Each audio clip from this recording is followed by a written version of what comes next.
over his homegoing earlier today, sadly, and it was real heartfelt. So I definitely wanted to jump right back in, and we're gonna do a little recap of that, and then we're gonna get back into what's going on out here in the streets. Yes, I am Jay Lava. I scour the internet so that you don't have to.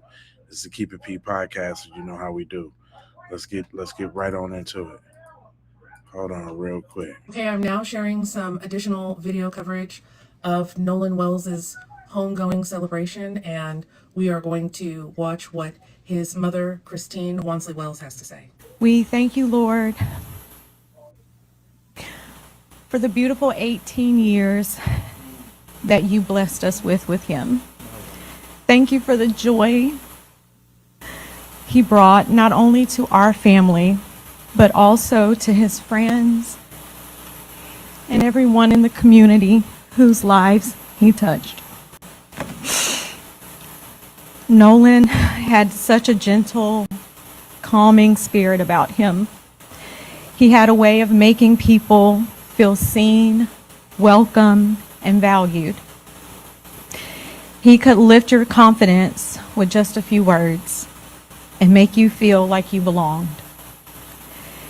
If you ever had the privilege of meeting our son Nolan or calling him a friend, then you experienced a glimpse of God's love through him. Okay, I'm now sharing some additional video coverage of Nolan Wells's homegoing celebration, and we are going to watch what his mother, Christine Wansley Wells, has to say. We thank you, Lord, All right, hold on. for the beautiful That was one piece, but then they also had a whole press conference right after the homegoing. So I kind of wanted to share that too as well. So we just gonna jump right into that and let them get that part out, because it was a whole interview right after. Let me say that be mindful of the fact that these two parents have just funeralized their son, and we hope you respect that. They just got off the phone with Tyler Perry, thanking him again for paying for the funeral, and now matching me and putting up now a $100,000 reward for anyone that gives information that directly leads to the arrest and prosecution and conviction of someone if a crime was committed. We are committed in Nash Action Network and other organizations to stand for this family. It does not end with the funeral. We intend to be vigilant on this local investigation, and we intend to push as hard as we can to find out what happened, what was this cause of this tragedy. Clearly, the inconsistencies and unanswered questions leaves a serious cloud. We are not making direct accusations, and we don't appreciate those that are making them against no one. We want the truth, and sometimes the truth hurts, and sometimes the truth is also something that is required. So we'll take your questions, Attorney Ben Crump and I, and if you have something that is that you want to ask the family. Again, if you go beyond the boundaries of what is appropriate, I will stop the question, not the family, because they're not here to be ridiculed. They're here because they're mourning and they had enough heart to say they would come with us to the president. Just very briefly, I want to thank Reverend Al Sharpton and National Action Network and Mr. Tyler Perry, because we're in a ferocious search for the truth. And we know there were hundreds of people on Horn Island. Many of them have contacted us saying that they believe that they need to tell the family their truths directly. For whatever reasons, they said, we may call the law enforcement agencies, but we want to tell you all the truth of what we saw, or what we videotaped, or photographs we took. And we believe that everybody should want the same thing, the truth. And it is imperative,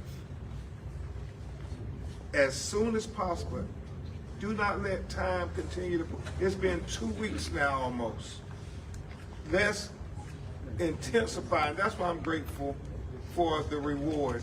Let's intensify this search for the truth, because they have a tendency to sweep things under the rug as time goes by.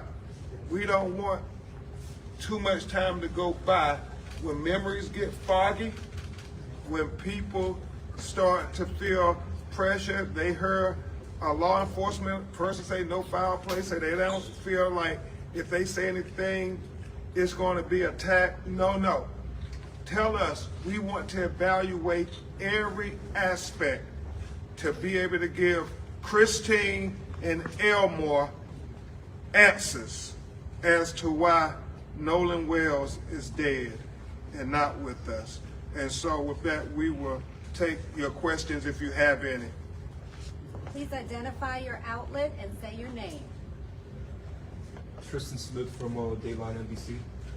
First, thank you for allowing us here today. I'm praying for your family, and I hope you get answers to your questions soon. I just wanted to know, with the community turnout, the football players there, the state reps, everybody who came out today, what does that mean to you and your family? That means a lot. Again, that is a testament to who Nolan is and was as a person, how many people he touched. It's also a testament to those who have questioned our parenting, you know, what type of parents we are to all of our children. And we just cannot thank our community enough for rallying around us during this time. Also, again, to Colin Kaepernick, Tyler Perry, Byron Allen, like just so much love from places we could have never imagined, and we're grateful. Thank you. Thank you. Danielle Willis, WJTV out of Jackson. And again, my condolences as well to you all. We are praying for you in your time. And what would transparency look like to you all? I know we spoke about transparency during the eulogy. What are you hoping and wanting from investigators? The truth. I think that we need to hear exactly with evidence of what they say happened. I think that part of what embellished the concerns we had was for someone in law enforcement here to say, we see no foul play. So they're really going to have to show us one way or another where they go from here. The fact is that you cannot convince many of us, given the unanswered questions, cell phones, stuff taken off the cell phone, keys, all of which was at first denied. And no one turned, they did not come to the family. The family started missing him and searching for him. All of that does not add up. So what we would want to see is something that adds up to saying truth, not adds up to just some loosely connected story. The only thing I would add to Reverend Al's answer to your question, what is transparency to us? It is truly having a fair and impartial investigation, as if Nolan, the facts were reversed. It's inescapable. You know, people often talk about, you know, well, you all keep interjecting race. Well, y'all know in every situation that is a identifier when you're talking about matters. You know, we hear black on black crime. It's inescapable. And so we want to really be able to say to this family, but to America, it was a fair investigation. Everything they did had the roles been reversed racially, where they had 3 young black men and a white man died after being on the boat. You have his cell phone. Those are the things that we're searching for. Did you search their phones? You know, we talking about Nolan's phone. Those are the questions that transparency, the autopsy, you know, we waiting for it. It shouldn't take that long. We want those answers. And so transparency is giving complete equity to this family, a fair and thorough, impartial investigation where we know that due process was respected every step of the way. And many have questions, and so we are trying to be respectful and collaborative as much as we can. We will hope that they will give the same to us. Attorney Crump, we talked before about situations like this, and I'm just wondering, does it bother you a little bit that we don't have that news conference where officials are given a timeline, where they've mapped things out for what they know, where they share as much information as they have with the public? Because obviously people are paying attention. Yeah, you know, Ryan, it's always troublesome to all of us when these investigations just take forever. I mean, 6 months to get a toxicology report back, to get an autopsy done, as if, you know, the longer we let it go, the more people forget. Other things happen, it gets swept under the rug. And so that's what's important, to have a timeline. And when you don't have that timeline, you start to say, oh, what Nolan Wells, what happened? I mean, I remember that case, but we got no answers. And so that's the trouble without having a timeline. And so that's why the people who are calling us, I mean, we have people presenting videos, and it's so helpful as we try to put this puzzle together. People are talking about their boats, and when they were out there, and when they were in earshot of Nolan and people on the boat. We need all of that information because we want to make sure what goes to the grand jury is accurate. We know when it goes to the grand jury, we never will know what happened in that grand jury. That's why we're collecting the affidavits. Did this get presented to the grand jury? It's never lost on me. It's never lost on me. You can get an indictment on a ham sandwich in the grand jury if you want to. The question is, are you trying to get to the truth, or are you trying to help keep the truth hidden from us? And that's what we're fighting for. The last thing I would say is this, and it's important. You know, there are people who are presenting videos, photographs that may show Nolan was on the boat with the person, Katie. We got the fully vet that I respect so much what my mentor Reverend Al said up there. We're gonna go wherever the truth leads us. We want the truth, no matter who it implicates or exonerates. We want justice, no matter who it acquits or convicts. So we know they're telling two different stories. You know, the boys telling one story, Katie telling one story. What is the truth? One more question, just obviously Mom and Dad, thank you for doing this news conference with us, but so many people from the community, both black and white, showed up today. Coaches said that they would love to have your son be their son. When you hear men and teammates reflect on your son's life in the way they have, can you explain to us what that sounds like in your hearts?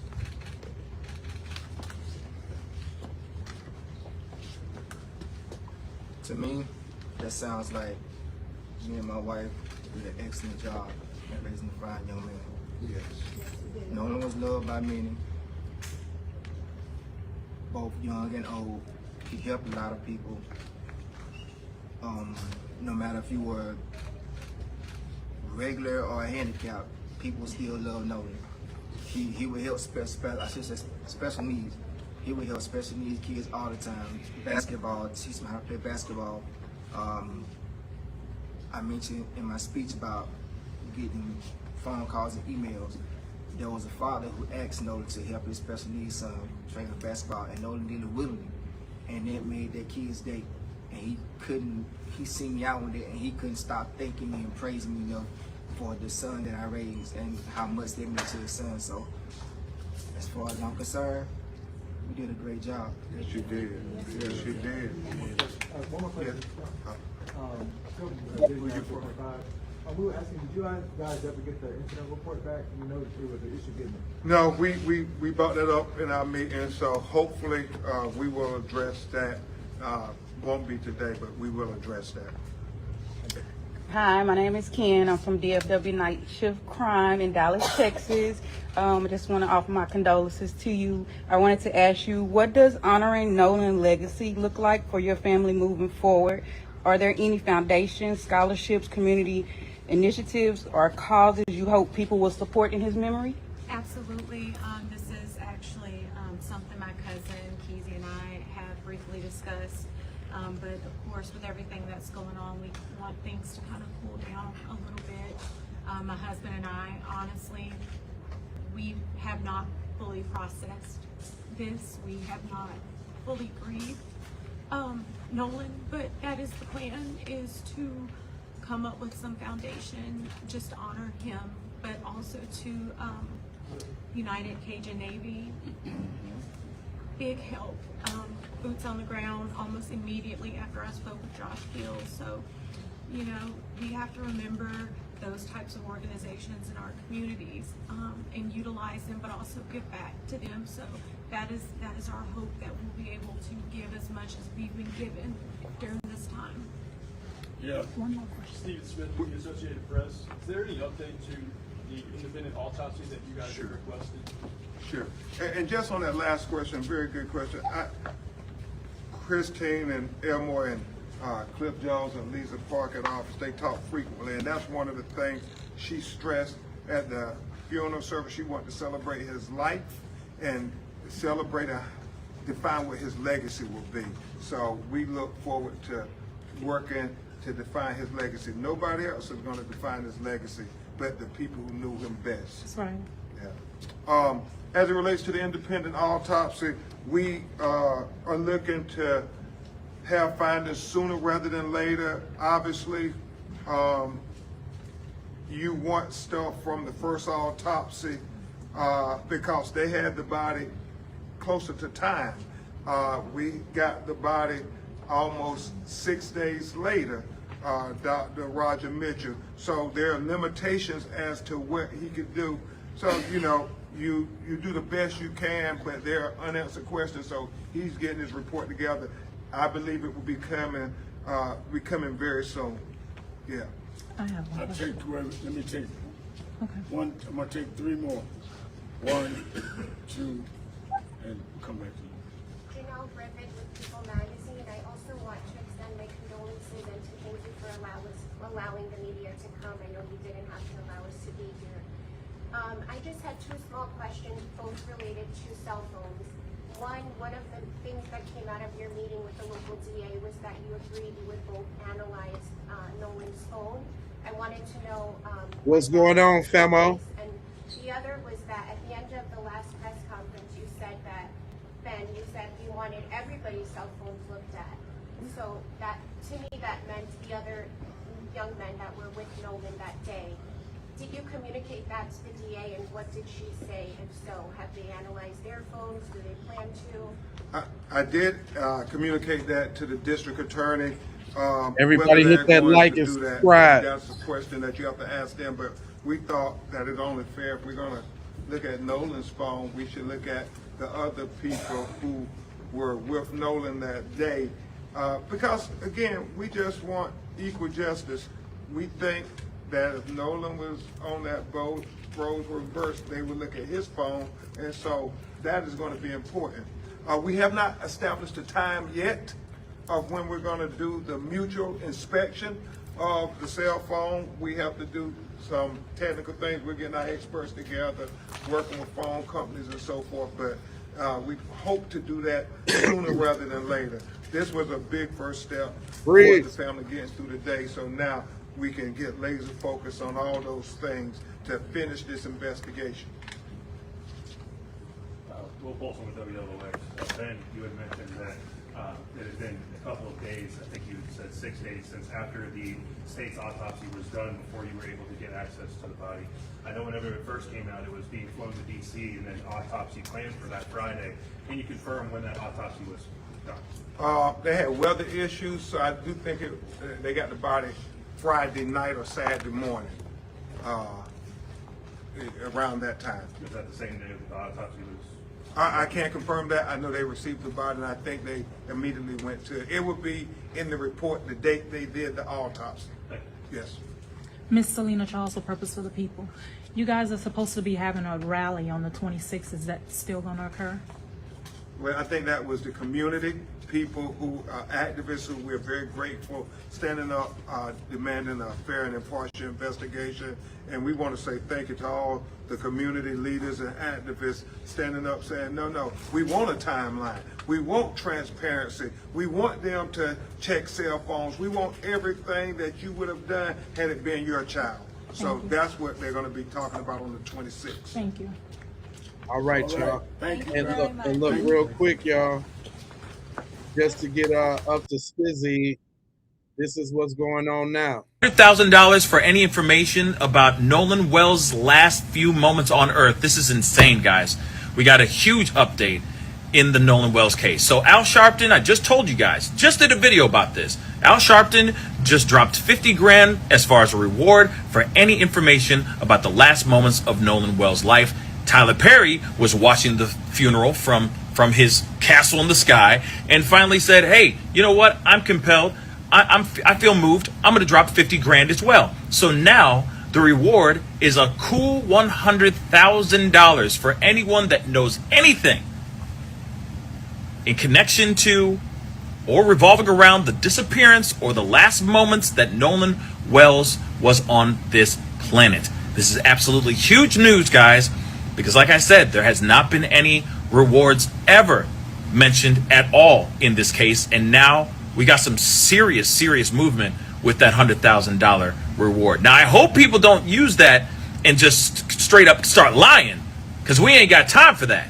So hopefully, for those of y'all who know anything and were too scared to speak out, maybe this will give you incentive to speak out now too. All right? But what are your thoughts on this? Comment down below. Let me know your thoughts. Hit the like. Hit the follow. Yeah, my man. These updates. I mess with my man Floyd. Matter of fact, let me go ahead and throw that like on that joint. Floyd, he be busting it down. But if y'all didn't know, oh yeah, it's 100K on the head now, buddy. So it's actually getting pretty interesting and pretty deep, right? But I'm just saying, man. We finna go across all the videos. Now this timeline is set into two possibilities, right? But just because of some of the things that I'll be seeing in the chat, I want to make sure that I explore all possibilities. So I gotta go swing around to my girl Kim. My girl Kim got a very good question. How do rituals work?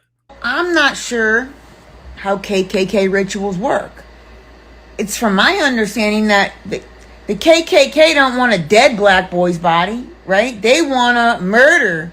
They want to kill the black kid in front of everybody, right? Which means if it is a KKK thing, the Friends had to drop him off alive to the KKK. The Friends would have never delivered him dead to the KKK, right? I mean, right? I don't know. Listen, say what you want about Kim, but what she's explaining, let me break down what she's explaining real quick.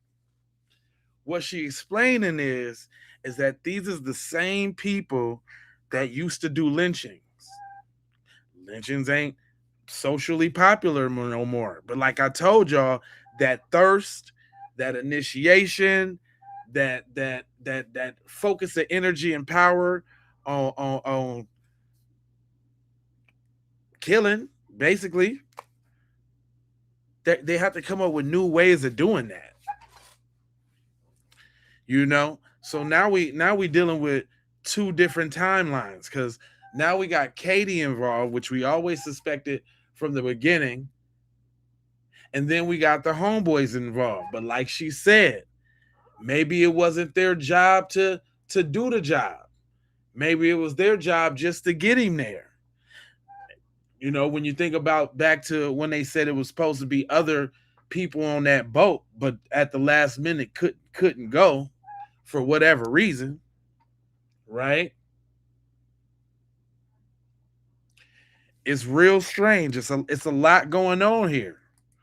But let me let her rock out though. Oh, about these fucking KKK. But what I'm reading is that they like to like all get around and like hang little black kids from trees and watch it because they're fucking psychos.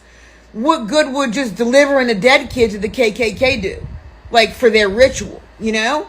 So could it have been possible that Nolan was still alive at Fort Bayou and they just dropped him off at some random dock for the KKK to pick him up? Or, you know what I'm saying? I don't know. I still think something happened at the basketball. Hey, only reason I rock with her like that, man, because you know what? You can't rule out anything, though. And y'all over there in the chat, y'all don't understand why we come from where we come from and what we think about, because there's history beyond this thing. Right? There's history. Now, my man say that there was an aspect of the witnesses that we needed to pay attention to. Wait, today is Nolan's funeral and we got more information. This information right here I'm about to explain to y'all is going to explain everything that's been going on with this misinformation. But on such a sad occasion, man, that funeral. Well, anyway, let's get to it.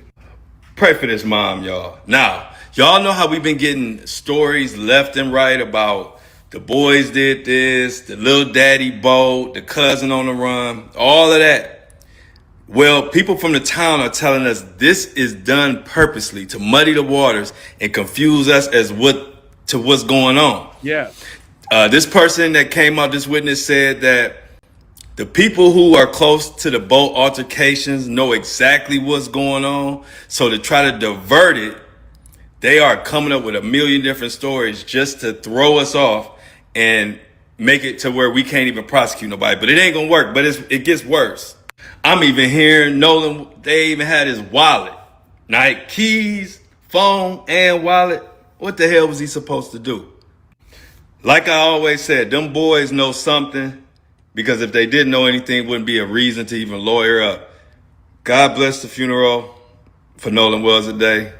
But this is foul and I don't like it. What if I told you? Wait, today. You know what I'm saying? Now, just a little history for those that don't know. The reason why I call Shorty the devil, and hold on, let me show you her face, because you know how I do. I want y'all to have an accurate depiction of these people that we talking about. So we talking about the medical examiner, young Stacy. Damn devils. Devil. Yeah, damn devil. Yeah, but we talking about the medical examiner, Stacy Turner. And this is what she is responsible for. This is the reason why that they have an independent autopsy. So I know there's been a lot that's circulating that's being said about Dr. Stacy Turner, who is the Mississippi State medical examiner. Thank you. And so she is the person who would be dealing with Nolan Wells' body. And this is the reason why it's being said the Wansley Wells family wanted a independent medical examiner to look at Nolan's body. And so I'm going to read you a little bit about her. Okay, so you have a better idea of who she is and what's going on as far as she's concerned. Dr. Stacy Turner is Mississippi's chief medical examiner, overseeing death investigations for the state, not just Jackson County. She holds a powerful position. Her rulings can determine whether police-involved deaths are investigated as crimes. Very key issue here in what the family is seeking, for this to be investigated as a crime. And of course, if she rules it as not a crime, then it'll be dismissed and the state will not care how much of a protest everybody is making. Let me tell you about some of her rulings. The Damian Cameron case. In 2021, 29-year-old Damian Cameron, a black man, died after a struggle with Rankin County Sheriff's deputies. Witnesses described two deputies kneeling on his neck for more than 10 minutes. His face was swollen. Do that sound familiar, Derek Chauvin? Do that sound familiar? Swollen and bloodied with signs of internal bleeding in his neck. Dr. Turner's ruling. She classified the cause of death as undetermined, effectively shutting down further investigation. No charges were filed against the deputies. This is how, and I am not saying that this is what is going on or what she is doing, but I will say this is definitely how state-sponsored racism can continue and be legalized. Right. All right. What experts say about the Damian Cameron case. 3 separate independent forensic pathologists reviewed the case at the request of the New York Times and Mississippi Today, and all 3 concluded that it should have been ruled a homicide. Dr. Michael Baden, you may have heard of him. I've been following him for 20 years. He's extremely famous. He is requested all over the world for forensic examinations. All right. Hey, that's the dude that used to do them HBO special documentaries on all the people. He real dope. But this is the thing, though.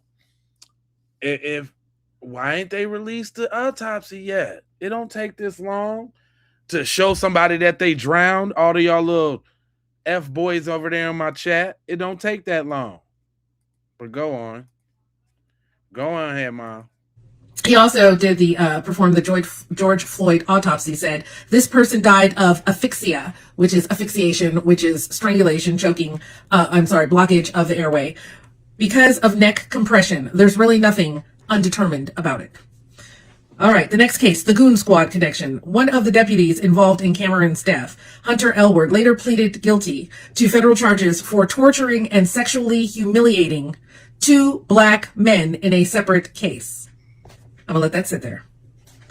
The embalming allegation. According to claims from the Shannon Wilson family, Dr. Turner's office involved their loved one without permission, destroying any evidence that could have proven their case. Oh, honey, that's a famous one. Police departments are famous for sending a body to the funeral home without consent or knowledge of the family and having the body embalmed, which ruins all of the potential forensic evidence. What kind of people, you ask, would do such a thing? Devils. Get a good look. That's what they look like, y'all. They be normal on the outside and fire-breathing snow roaches on the inside. Devils, y'all. Straight devils. Go on. Police departments love doing that. That's an oldie but goodie. This is a clear pattern. Mississippi's medical examiner system has a documented history of shielding law enforcement from accountability. Nothing's going to change in Mississippi. You know, kind of the United States is almost at the state where it's just like, just ball it up, throw it in the trash, and, you know, write a new draft. Things are very bleak. Very bleak. But anyway, to get back to Dr. Stacey Turner, this is the reason why there is grave concern where she is involved. I wouldn't want her near my son's body. I wouldn't want her touching anything. I wouldn't want her overseeing anything. I wouldn't trust anything that came out of her office. So it's very understandable, and I'm very thankful that an independent autopsy was in fact able to be had. Amen. So I just wanted to give y'all a little backstory on this here little devilet, this little deviler who's screwing up and fouling up cases all the time.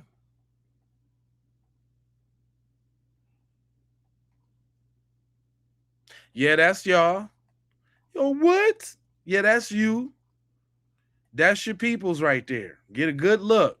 And I'm only doing this so that, you know, when all of these names start to get thrown around, everybody will start putting the faces with the names. Now, there has been 2 roads with this here whole thing, right?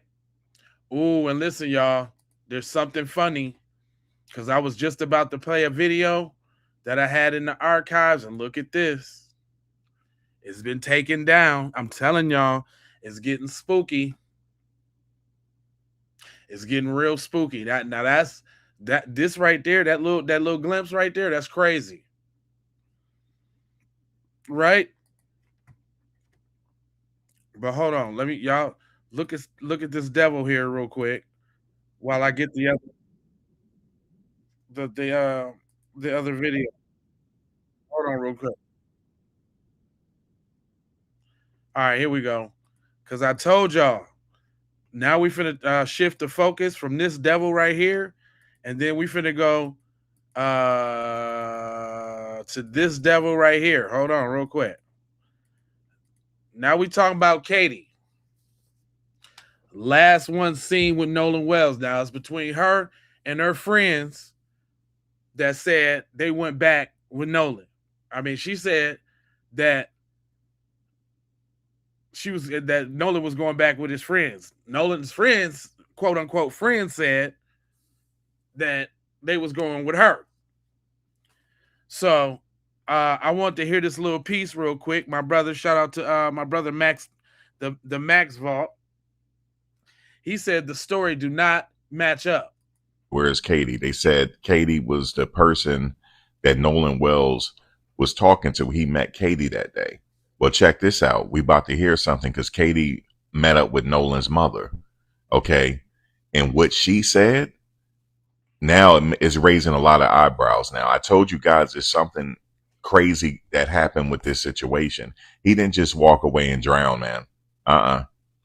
And what she told the mother is just going to leave you like, wow, something probably really did go down here. Take a listen to this. Here's the development that changes the shape of this case more than almost anything else this week. Katie, the young woman Nolan spoke with in his final confirmed minutes on that beach, has finally been heard from directly, not through a relative's Facebook post, but through an actual in-person meeting with Nolan's own mother. According to Christine, she and Katie sat down together, face to face. And Christine has said plainly that what Katie told her does not match the story she's been hearing from everyone else. This represents a real shift from where this case stood even a week ago. Up until now, everything attributed to Katie had arrived through intermediaries. First through a family friend, worth walking through carefully, because the details matter, and because Katie's actual account is more specific and more limited than a lot of the public conversation around it has suggested. According to Christine, Katie has been consistent from the very beginning. She and Nolan met that day, spent time together, and eventually parted ways. Katie then got back on a boat with her own friends, separate from Nolan's group. She assumed, based on their conversation, that Nolan was heading back to rejoin his own friend's boat. Here's the detail that matters most. Katie never actually saw Nolan get on that boat. She assumed it, based on what he told her, but she did not personally witness him rejoining his friends. That distinction is genuinely important. It means Katie's account isn't a direct eyewitness contradiction of the friend's story, in the sense of her having seen one thing while they claim another. It's closer to this. Nolan told her his intention. Whether he actually followed through on that intention before whatever happened next is something nobody, not Katie, not the friends, not the family, can currently confirm firsthand. Both an assumption based on a genuine conversation and a claim that he chose to stay can technically be true at different moments if something changed between the conversation and whatever came after it. I think it's worth sitting with why this nuance got flattened so quickly in a lot of public coverage of this. Okay, so you heard that, right? She told Nolan's mother that, yeah, she hung out with him, but he said he was going back with his friends. Okay, that's not what his friends said. His friends said he was staying with Katie. Right. Katie said no. His plans were to go back with his friends, even though she didn't see him get on the boat. She said she left with her friends. She's honest. She said, I didn't see him get on a boat, but he said that he was going back with his friends. Okay, that completely contradicts what they were saying. They said they left him because they were having boat trouble. Okay, it's a complete contradiction. And here's the thing, they lawyered up. Understand that people say you have to lawyer up just because, listen, there was no reason to lawyer up if you left and you left him behind and he went with someone else. You should be helping with the investigation. No, there's a contradiction to this story. You know why there's a contradiction to this story? Because something is not right. Yes, indeed. I know a lot of people tried to gaslight, and I understand from the comment section perspective, there's people there that's not real.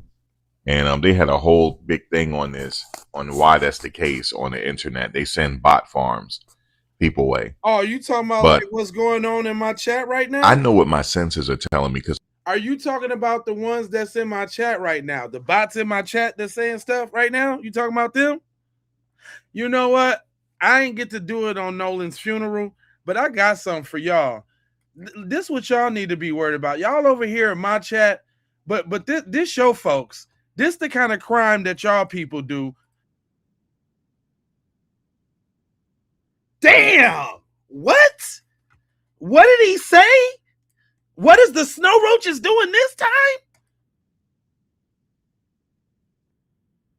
Damn! Y'all over here in my chat right now, and y'all could go be making a space right now about this. Y'all got an epidemic in your community, man. Y'all need to say them cheering, man. They ain't even safe at home. You over here talking about Nolan this and Nolan that, talking about Carmelo this and man, what about this scourge in y'all community? What about that? Can somebody answer me why this is going on?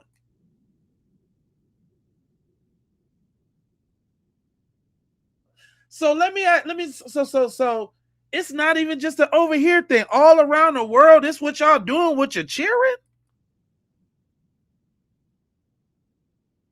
Hold on. I wasn't showing this to y'all. Wait a minute. I thought I had the video up. Wait a minute. A mother has been arrested for eating her 4-year-old son last week.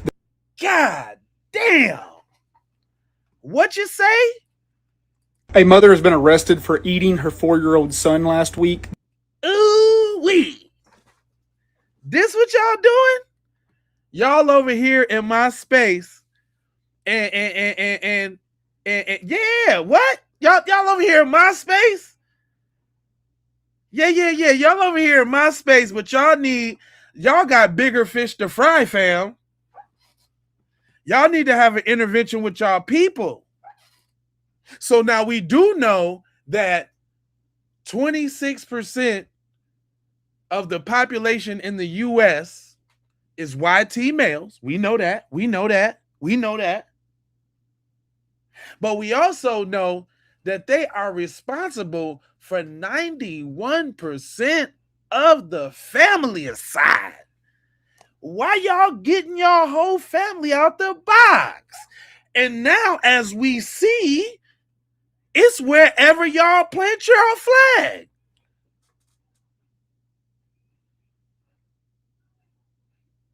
Y'all wiped out all the indigenous people over there in Australia. That's y'all, fam. What's up, Queen? That's y'all. Fam, this ain't us. Okay, black on black crime, cool. You know, what you call us, thieves, we're lazy. Alright. But we ain't doing this though. A mother has been arrested for eating her 4-year-old son last. Damn! We ain't doing that. Last week, this happened in Australia. So as of 8 days ago, this is the photo of the mom and the son. Their faces are blurred out and their identities are still hidden right now because the investigation is ongoing. Revealing the mother would reveal the child, most likely, especially with social media today. Turns out the mom had a pretty clean record except for like a few drunk driving incidents that happened like years ago, long time. And you hear what he just said? This is why y'all ain't never gonna get y'all community fixed, because y'all lionize y'all degenerates. This lady that sat up here and chewed on her only begotten son. She didn't turn her only begotten son into Chick-fil-A nuggets. And you heard what she said? She's pretty much a good person. She only got a couple DUIs. What?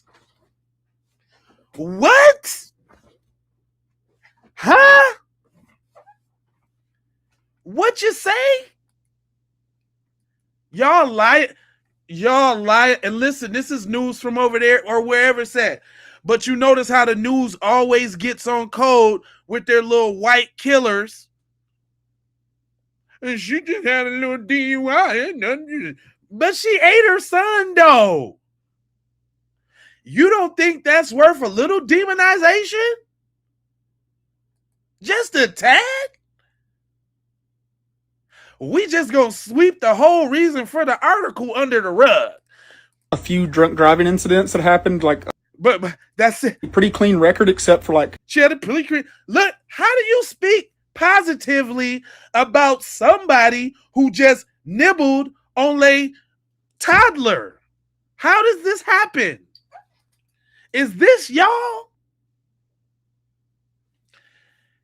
Is this y'all? This is why I show y'all as devils. This is why. Because guess what? We ain't doing none of that. Ain't nobody nibbling on shorties, fam. All of y'all, all y'all, every last one of y'all.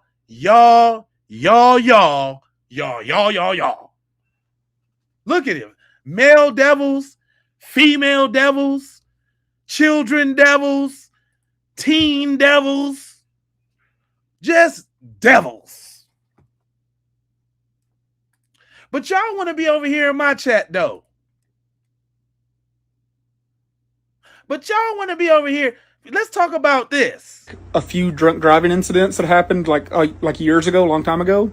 I mean, it was just other than the fact that she nibbles on her, that she cooked her son, other than the fact that she made her son a stew, other than the fact that she made Caucasian gumbo, she only had a few DWIs. That's all. Nigga, you tripping, cuz. She only had a few D-dubs.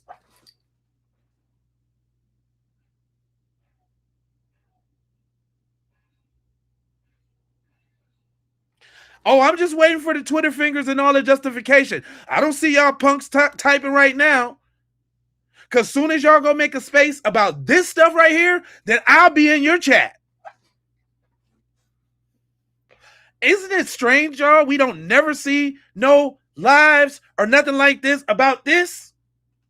When is the group of the Caucasian Mayo Mafia going to congregate and get together and talk about the scourge of touchy-feely and now cannibalism? So was it far-fetched that we think that Nolan was a part of some sort of KKK ritual? This is y'all culture right now today. This ain't slavery time. This ain't Jim Crow time.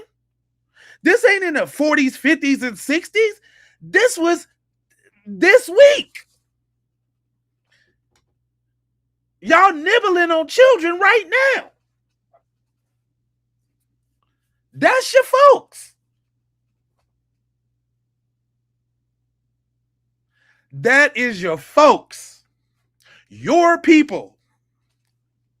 So all that 1350, don't want to hear it. All the fatigue, don't want to hear it. See, this is why nobody likes you. Don't want to hear it. I don't want to hear none of that.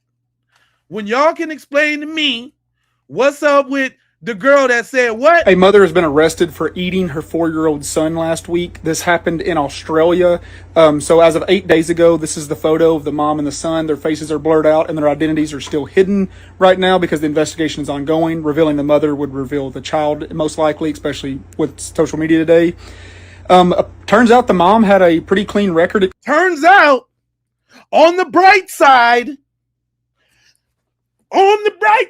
though, yeah, I know she just carved her son up and watched a YouTube cooking tutorial to make the flavor better. But on the bright side, though, because there is a bright side. Except for like a few drunk driving incidents that happened like years ago, a long time ago. You know, that was so old.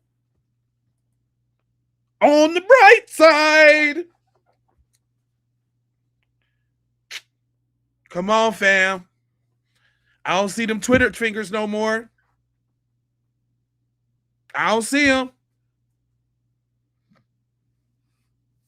Tyler Sushimi.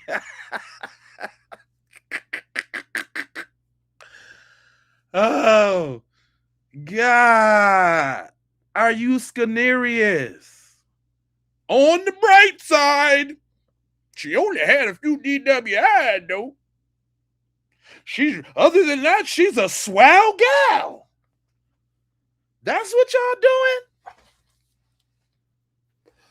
And Australia is all white. You can't say it's a smear of black nothing there because y'all wiped all the Tasmanians out. It ain't no niggas there.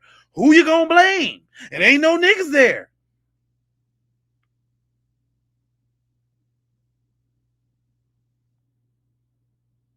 It's all y'all.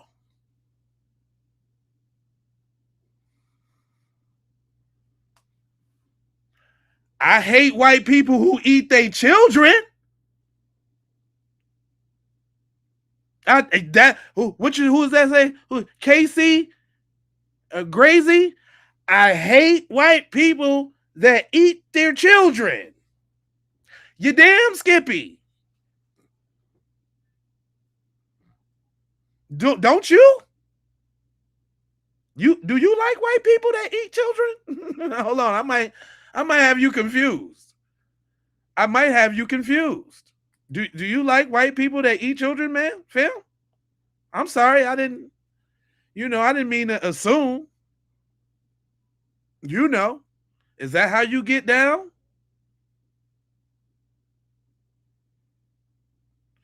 Huh? I'm just saying, I mean, if that's how you get down, brother. But go, we ain't even got past the first part of him telling us what she did and simultaneously letting us know it's okay. That's just what we do. But 18 months ago, they're not releasing all the details yet. 18 months ago, Child Services was contacted about the pair. More details have not been released yet, so you're probably about to hear a lot about this and a bunch of true crime stuff. But she called the police. Why is it that it's only y'all folks on the true crime stuff? If black people commit all the crimes, why do y'all have a whole network showing all the shit that y'all done did? Why is that? Huh? Hello? McFlizzle, hello? Anybody there? Twitter fingers. Texter Dexters. Where you at?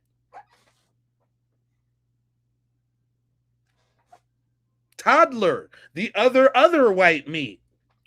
That's what y'all on?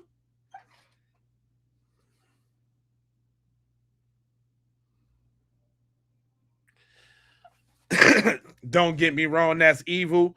But what y'all do? But the brighter side, he one of them right there. Who is that? Jeremy Logan in the comment section just said, yeah, that's evil and all, but you know what you guys do. You are a devil, bro.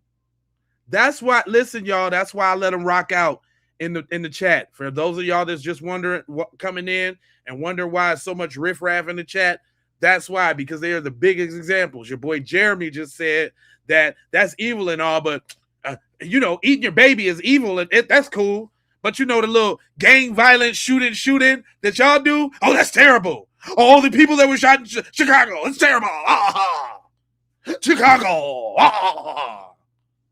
But eating a baby ain't? You just like the news reporter, fam.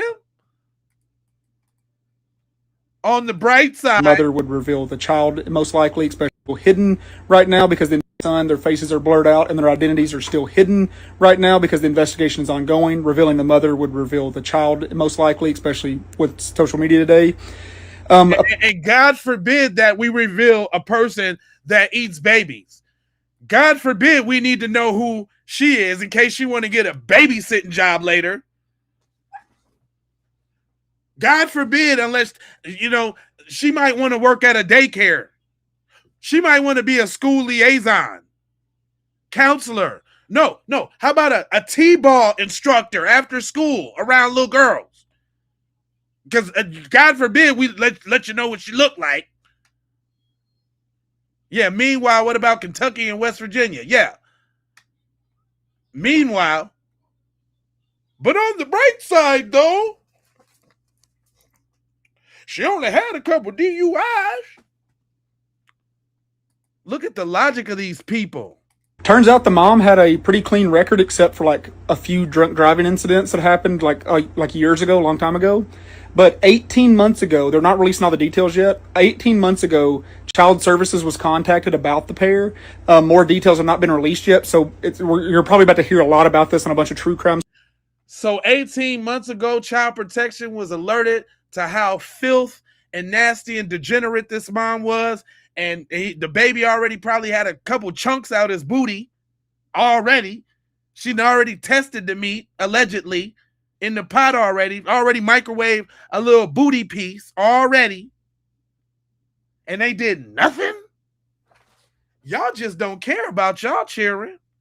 I don't want to hear about no Chicago shootings. I don't want to hear about no young people. I don't call them YNs. I don't want to hear about no young people out here, this, that, and the third. I don't want to hear about it. Because not even y'all Child Protective Services, if they would have called on a black kid, the black kid would be in another family's home with them trying to eat them. Because they would have gave them to some white people that eat kids.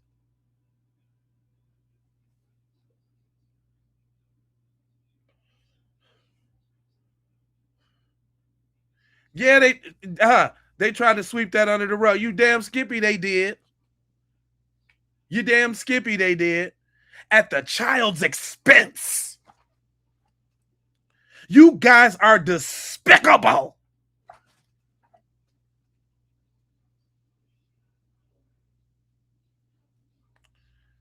Y'all are despicable. You sit there and y'all sat there and y'all sit up here and make these excuses for that little carnivorous snow roach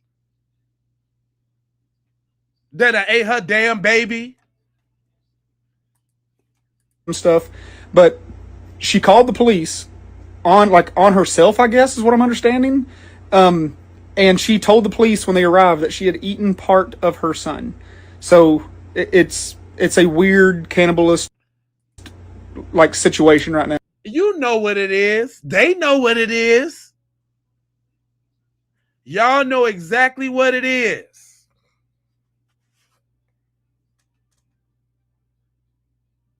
Y'all know exactly what it is. Y'all know what y'all eating.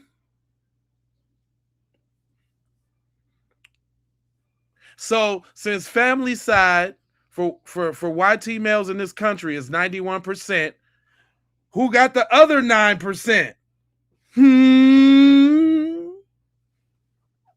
I told y'all, listen now. I'm going to tell y'all, and I'm going to tell you again. Them lynchings didn't go nowhere, y'all. They still had to figure out how to torture and how to saute some black meat. And no, it ain't no fun when you do it by yourself.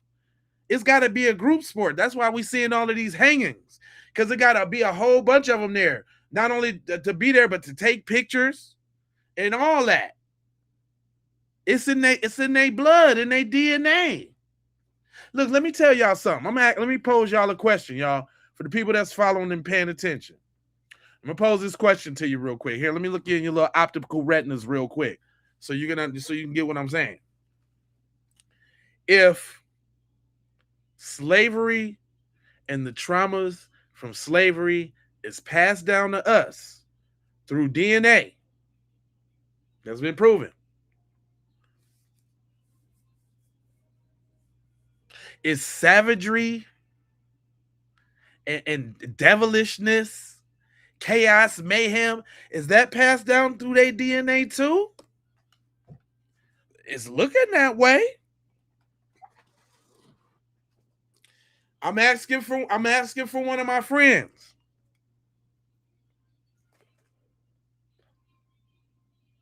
It don't matter if it's Australia. Look your boy over here trying to cop a plea. It's Australia, not America. It was all over the news. Nick, that's your folks. Don't try to get out of that. That's your people.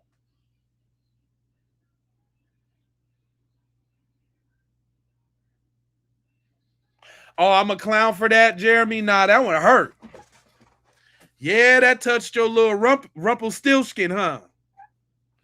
Hey, it's facts, my guy. It's facts, my guy. Look at what you're doing right now. You sitting up here. What are you typing for? I'll tell y'all what he's typing for, right? He has the delusion of grandeur to think that he could come to a black space and say some things in the chat and have everybody crushed by the mighty wit and the gall of a white guy. Man, shut up. You sound stupid. And y'all don't get nothing but checked over here. That's right. Still coming from the caucus. Eunice, where you tapping in from?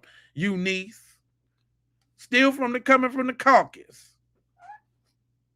What you talking about? Huh? I can't hear you, Twitter fingers. Texter Dexter. Huh? You still looking on the bright side because she only got a few DWIs? Now, so she has been sent off for mental testing. She ain't nothing mental about her. No, y'all notice they try to do that, right? Look, let me give y'all some game. That's they lone wolfer right there. They always try to make now dig this. White people do the same shit over and over and over all the time, right? But somehow the ones that do it is mental. Somehow they're mental. You want to know why that is, y'all? I say, do you want to know why that is? The same reason they over here in the chat right now about this Nolan Wells situation. Because they don't want everybody looking at them for the verminous, cannibalistic, degenerate cave devils that they are.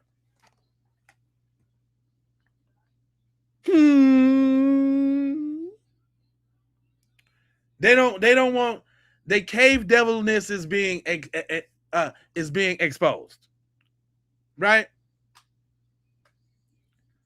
It's being exposed, and so they over here in the tizzy. They trying to figure out. You know, I'm gonna tell y'all when this really started to kick off. I'm gonna tell y'all when this really started to kick off. This started to kick off when they boy Charlie Kirk got nexercised and nobody cared. They couldn't believe that we had the audacity, the niggerosity to not care about Chitlins Kirk.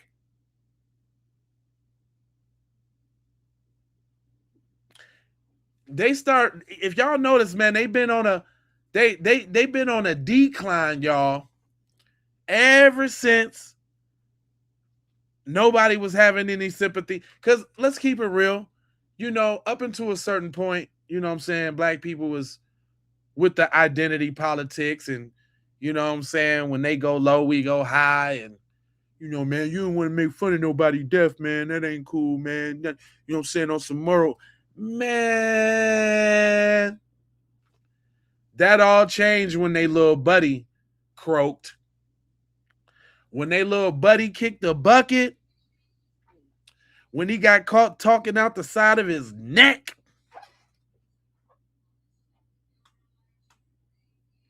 That's when they start. That's when they started unraveling. And then just recently, when we didn't take the moral high ground, you know, and say that it was a tragedy that Austin died, man, Austin.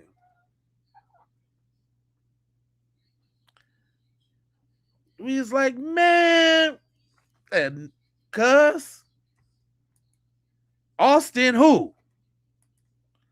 Austin what? Listen.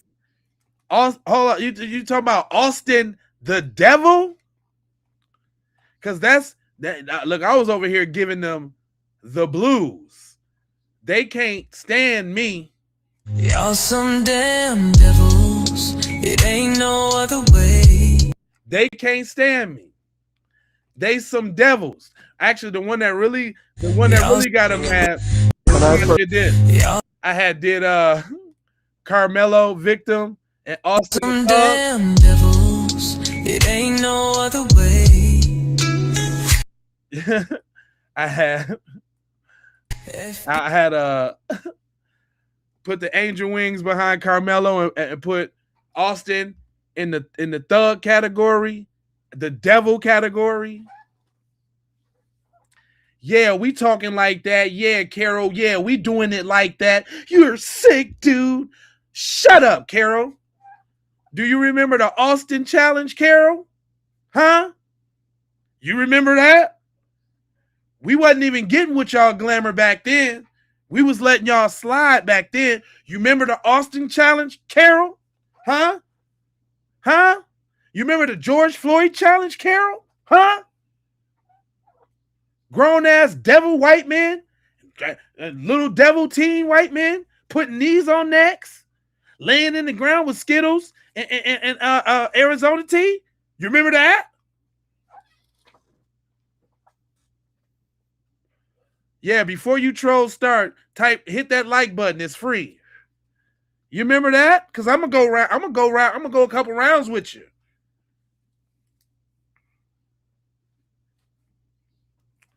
You said right here is why racism exists. No, nah, oh, it's not. It's racism. It's racism. Boy, this ain't stopping you from doing nothing. This hurt your feelings. Yeah, I know that. But it ain't stopping you from doing nothing. Facts over feelings. Facts over feelings. Little bussy man. Little bussy dude. Yeah, that's you. Yeah, that's Austin. Austin would still be around if he would have kept his damn hands to himself. Yeah. He'd still be here if he had learned better. But he didn't learn because he was raised by a devil. Meet the Metcalfs, all devils. Austin, Jeff, and Hunter. They all fire-breathing devils. Now, my man said where the like button. It depends on which format you're watching. If you watching the horizontal one, I know you see it. If you watching the vertical, the portrait one, I think you got to pull it, like click on my name. If you click on my name, it should let you like it right there. But I appreciate that. Where you tapping in from? Molotov Juice Box. Ooh, are you a female?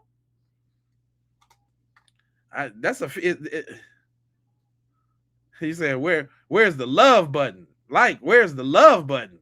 I didn't even read that right. My bad. But I appreciate the love, though. Straight up, though. This what I'm saying, though.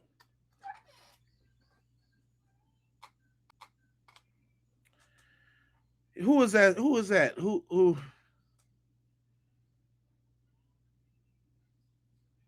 Corey Combat? Karahi Combat? What? Why you say your little weird ass name?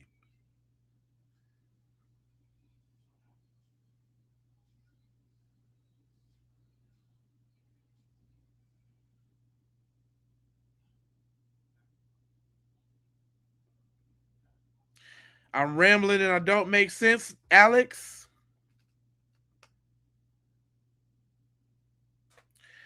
Why are you here, Alex? Ask yourselves that. What kind of dweebs do y'all gotta be to be in somebody's chat and say some stuff like it really matters?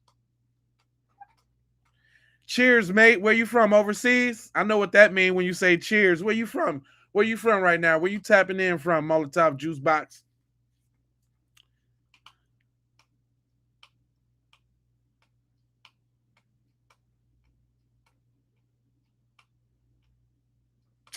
I bet you keep a towel on your neck cause your gap's so big you be spitting everywhere. That was too long and drawn out. Stop trying to Jones. That ain't something for you, homeboy. That ain't something you could do. Who is that? Terrence?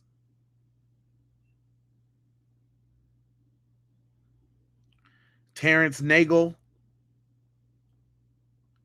Terrence Nagel. That was garbage, my friend. But anyway, back to the proceedings. You know what I'm saying? Shout out to my girl, Ahmadiyah Shakur. She said some slick shit about Tariq, but that's all good. She's still busting down the facts, though. Hold on. Hello everyone, I'm Dr. Ahmadiyah Shakur. So today they finally laid Nolan Xavier Wells to rest in a beautiful homegoing service. Let's get into it. Nolan's parents really showed their resilience. They showed courage and strength, even though they're going through all of this grief and they're still trying to fight for justice for their son amid all of the hate that has been exhibited towards them just because people want to be nefarious. These people have not done anything other than try to get justice for their sons. And then, you know, I was thinking about how News Nation, the lady Katie that had Teslin Figaro and Officer Tatum on there, when the caption or the headline was tell Nolan's family, and this was basically Officer Tatum, these were his words, but Katie used them as the headline, basically saying tell Nolan's parents to stop interjecting race into the situation. That's interesting because his parents have never said that it was about race. In fact, they said that they hoped, they didn't want to think that it was about race. Okay, so please pay attention. You know, the people that are making this about race and who've made it about race since day one are the hateful minions. You know, the ones that are sending them the hate mail. The ones that are saying that this woman didn't care about her son and that basically this was a whole grift. The people have said so many, you know, racist and disparaging things. Those people, okay, they're the ones that made this about race. His parents never did. Alicia, okay, and they try to blame it on Ben Crump and Al Sharpton. They didn't make it about race either because they both said the same thing. We don't know if it was about race, but we can't discount that it could have been. That's what they said. But, you know, devils who don't like people who look like me, they'll always try to reverse the roles. Every accusation is always a confession. Please pay attention. Yeah. And also, as they tried to say that Ben Crump and Al Sharpton are just trying to get paid off of this, first of all, there has been no lawsuit filed so that Crump would get any money. Also, Al Sharpton said he doesn't get paid for these things. And to put his money where his mouth is, okay, he gave a $50,000 reward offer for the arrest and conviction of anyone that is possibly or that is involved in the death of Nolan. And then Tyler Perry came back and added 50 more to top that. But now I see that some of the hateful minions, they're even upset about that. Why do they even care? Are they afraid that that money may bring forward the truth, may get people to start talking, and then the truth comes out? I think that's exactly what it is. Okay, please pay attention. And then just to show how desperate some of these people are for a reach and to try to paint their own nefarious narrative, there is a lady who did a TikTok video talking about how she noticed that when there was an interview with Nolan's parents and then another interview with Tashima and her son Javon, well, she said they had the same background, like they were in the same house. But she never said why that was important. She just said that she thought it was weird that no one else thought it was important. My thing is, who cares? What if they were in the same house? But to me, it looked like a Zoom background. Okay, that's what it looked like. But even if they were in the same house, so what? They've already said that they're friends, that their children grew up together. So I don't understand what her logic was or what was her point in pointing that out. Right. You know, it's interesting that she points that out, but doesn't seem to think it's strange that Nolan's so-called friends never bothered to tell his mother that they had his phone and that she had to track it, that they never bothered to just offer up the keys and the phone and the wallet, but the parents had to go and retrieve those things. Right. She didn't think that was interesting. She didn't find that weird, but she thought that they had the same background in a video when they were being interviewed. If they were trying to hide anything, wouldn't they possibly have just, gone in two different rooms, even if they were in the same house? Because if they went in different rooms, I'm sure the backgrounds wouldn't look exactly alike. And so were they hiding anything? I don't think they were. So what was her point again? Okay, please, make it all make sense. Now, we also have found out recently, because of the GPS data being released, that Judge Ashley Cole wasn't so truthful and forthcoming about the timeline. Okay. And then also, speaking of her, she said that she has received bomb threats. Okay. All of these threats, and she posted them on her social media. Now, what I find interesting about that is that she previously said that she didn't want her young children to be seen, and all of that. So she shut down her social media real quick. But now it's back up. It's back opened up. Okay, because she wants everybody to see her receipts where she says that people are threatening her. Now, mind you, some of what she showed isn't threats. It's just people talking trash, saying that she's a liar, accusing Warren and his friends and all of that. They always playing victim. And it's not just, people who look like me. It's also people who look like her. But as it pertains to the bomb threats and all the other stuff, it all seems so ridiculous because the person was literally telling her, and it all came from the same account, but the person was literally telling her that they're going to send the bomb and where it's going to be and, how long she has before it detonates and all this stupid stuff. First of all, I wouldn't even have taken that serious. Well, I would have taken it serious enough to call the police, but I wouldn't have been so concerned about it because if they really were going to do something like that, why would they be telling all of the details? Why would they be sitting there saying what they're going to send, when they're going to send it, what it's going to look like, what kind of packaging it's going to be in, and how long you have before it detonates? Okay, it clearly sounded like someone just either trying to paint a narrative to portray her as the victim or someone who was just trying to be malicious. Okay, please pay attention. All I'm saying is that when people make threats and they're serious, they don't usually tend to lay out all of the details of the threat. And so supposedly this is why the FBI came down there to investigate the whole thing, because clearly that sort of threat would warrant a federal investigation. Okay, but in my opinion, this is nothing more than a Darvo tactic being used. Okay, please pay attention. If you don't know what that is, it's basically when someone who's a wrongdoer, okay, or someone who's accused of doing something wrong, rather than accept accountability, they just basically deny, attack, and reverse the victim and the offender. So they basically switch places, making themselves out to be the victim. Okay, please pay attention. Now, mind you, I'm not saying that's exactly what's going on here. I'm just saying that's what I think is going on here. It's my opinion. And just the other night, I was watching the movie Mississippi Burning, based on a true story about the 3 civil rights workers who went down to Mississippi to try to get people registered for voting. 2 of them were YT and 1 of them was VOK. They all turned up deleted, right? And the sheriff, who was a member of Triple K, got the other members of Triple K, who were also in the police department, to take them out.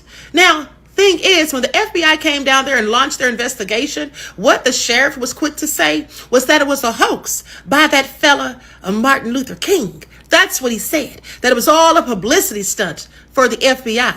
Okay, so basically calling it a hoax and saying it wasn't real. And isn't that the same thing that they said about Nolan's case? There were some of the minions out here saying that it was a psyop, saying that it was crisis actors, that it wasn't real. So I said all that to say this. These people who hate on us just because of who we are and what we look like, even though we've not done anything to them collectively, at the end of the day, they are their ancestors. And I'm not talking about the good white folk. I'm talking about the minions, okay? Y'all know. Hey, I was just talking about that. Remember I just said about their ancestors? I told y'all it's the cat's out the bag, man.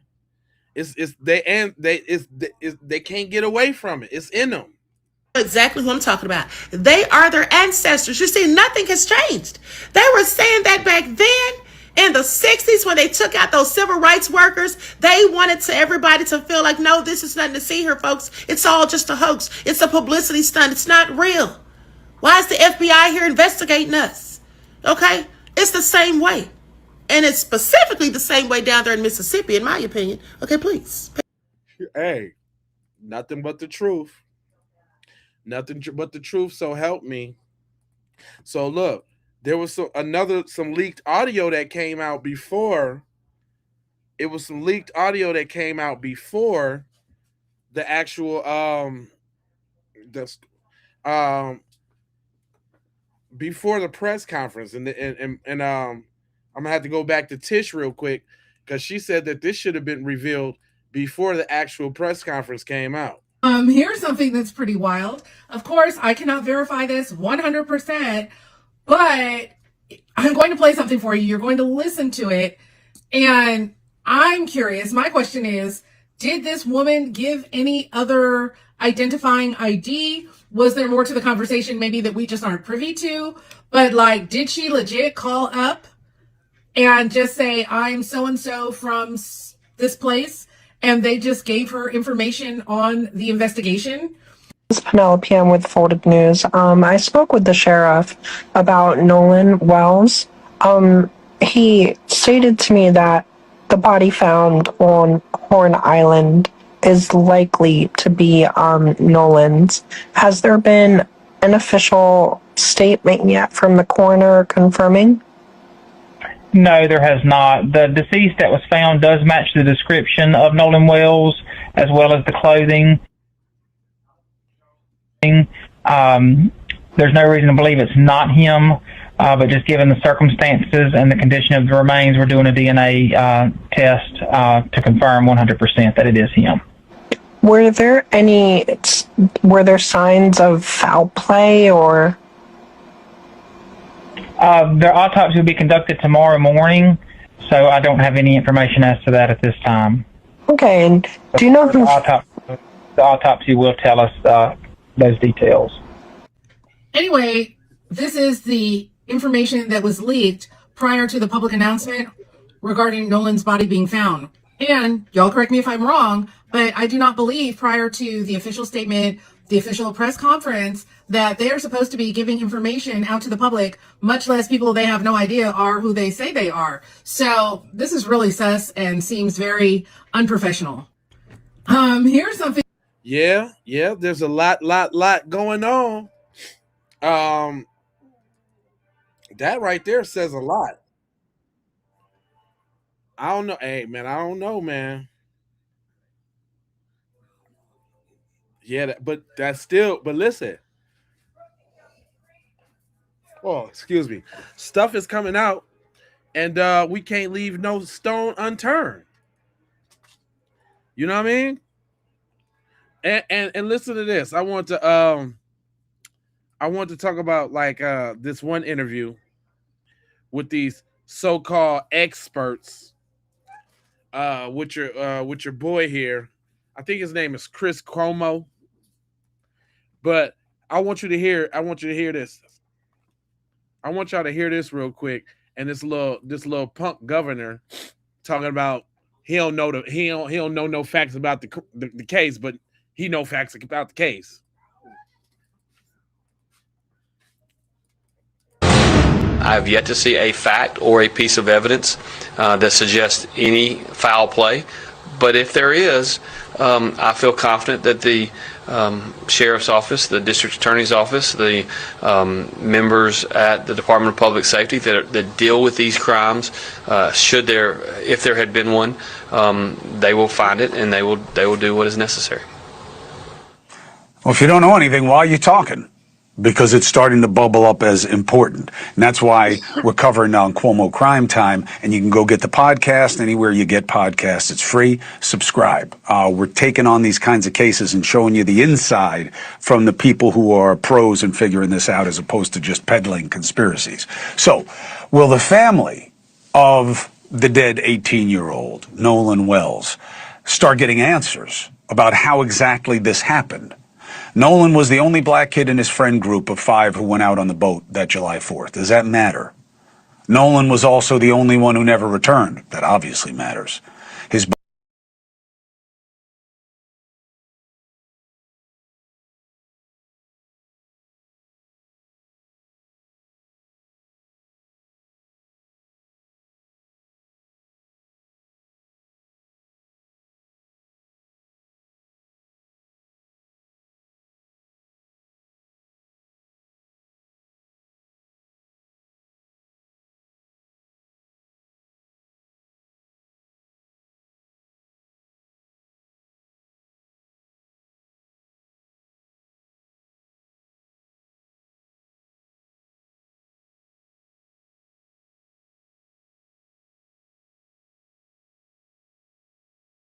Oh, my mic was off. My bad.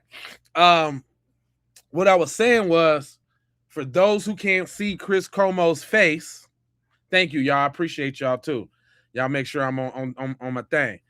For y'all that can't see Chris Cuomo's face, that's because you're on the portrait feed, the one that go up and down, right? If y'all want to see the whole screen, go over there to the horizontal one, there's two different feeds on whatever perspective channel you on. So like click on, I think you click on my face or the name of the channel, and then you'll see two feeds. If I'm not mistaken, it's the top feed. That's the long one. It's two feeds on every channel. The top one is the long one. Plus you need to be on there too, because that's the one I need you on the long one. So y'all don't miss nothing. So if y'all need to switch over, everybody that needs to switch over, go ahead and switch over to the long one. You dig what I'm saying?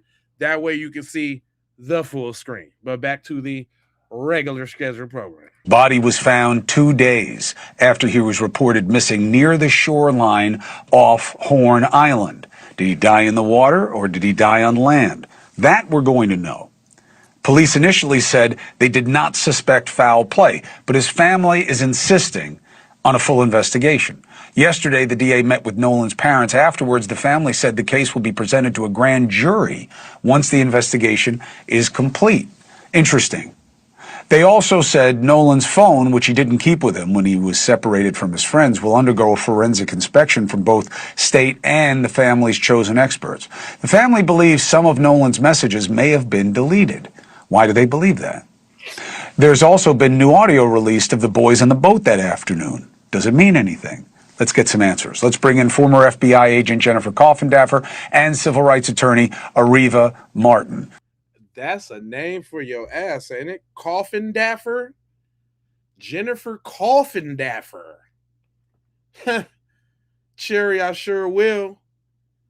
Thanks for tapping in. Smash that like and subscribe so you don't miss none of these. We going in on them.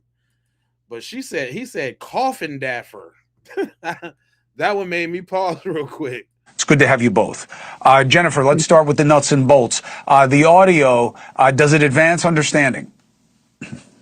Not really, Chris. I guess in a sense, it advances the fact that they were discussing leaking on the boat, that a bilge had an issue. Really, that was it. There was nothing in it that showed anything nefarious, any fighting or anything along those lines. So in that aspect, yes, it gave more clarity. When the investigation is done, we will present it to a grand jury. Now, Ariva, that can mean something. It can mean nothing, because you can always go to a grand jury. It kind of gives the accountability over to the jury. No, I think it's an important development, Chris, in this case. This case, basically, Nolan Wells died, and his death is a mystery to all of us at this point. And when you have a case of this nature, a suspicious murder, suspicious death, I shouldn't say murder because we don't know at this point, but a suspicious death, I think it's appropriate for this case to be submitted to a grand jury. And I believe the independent investigation that's happening with respect to the phone is appropriate, as well as this independent autopsy, which the family has also commissioned as well. Look, you got to look at Mississippi. You have to look at the history of racial terror in Mississippi, the history of African-American victims in a state like Mississippi. And I would concur with the family that they should have independent forensic evidence that is presented to a grand jury, because there is no trust that this family has in this law enforcement agency. You have the governor coming out making statements. You said yourself, Chris, if you don't know anything, why are you talking? So to even have a governor weigh in at this early stage is seemingly inappropriate, particularly since we don't know the facts, and this notion that there's no foul play, there's no evidence to support that statement whatsoever. That answer will be, that question will be answered in large part, Jennifer, by the autopsy. Am I correct? Absolutely. That autopsy is going to show, listen, is there water in the lungs or wasn't there water in the lungs? If there's water in the lungs, that is going to show he likely drowned. If there isn't, that would show that there was foul play and that something happened in advance of him going. And this is what I'm telling y'all before we go on. What we do know is that if there was water in the lungs and they could say that he drowned, then that would be the end of shut off. Closed case is done. He's sorry he drowned. No matter if they pushed him in the water, held his hand in the water, no matter what, he drowned, case closed, story over, it's done. But we know that didn't happen. We know that did not happen. So, you know, going into that water. So the autopsy is key along with the toxicology. And this is points of evidence that are independent, meaning no matter what, both individuals, whether it's the ME or whether it's the independent people conducting the autopsy, should come to the same conclusion because it's scientific. So, Dusty, when you were answering the question, and is that the reason why they haven't released it yet? Because they know what they initially had, which is probably on some sort of kind of record, which I doubt that the record can't be changed or altered in any way. I mean, it is their county, and then we are talking about some very high officials that can make moves, obviously. But why wouldn't y'all? How are they even allowed to wait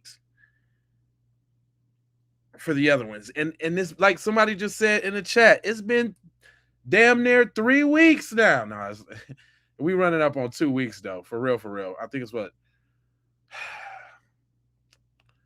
day 17.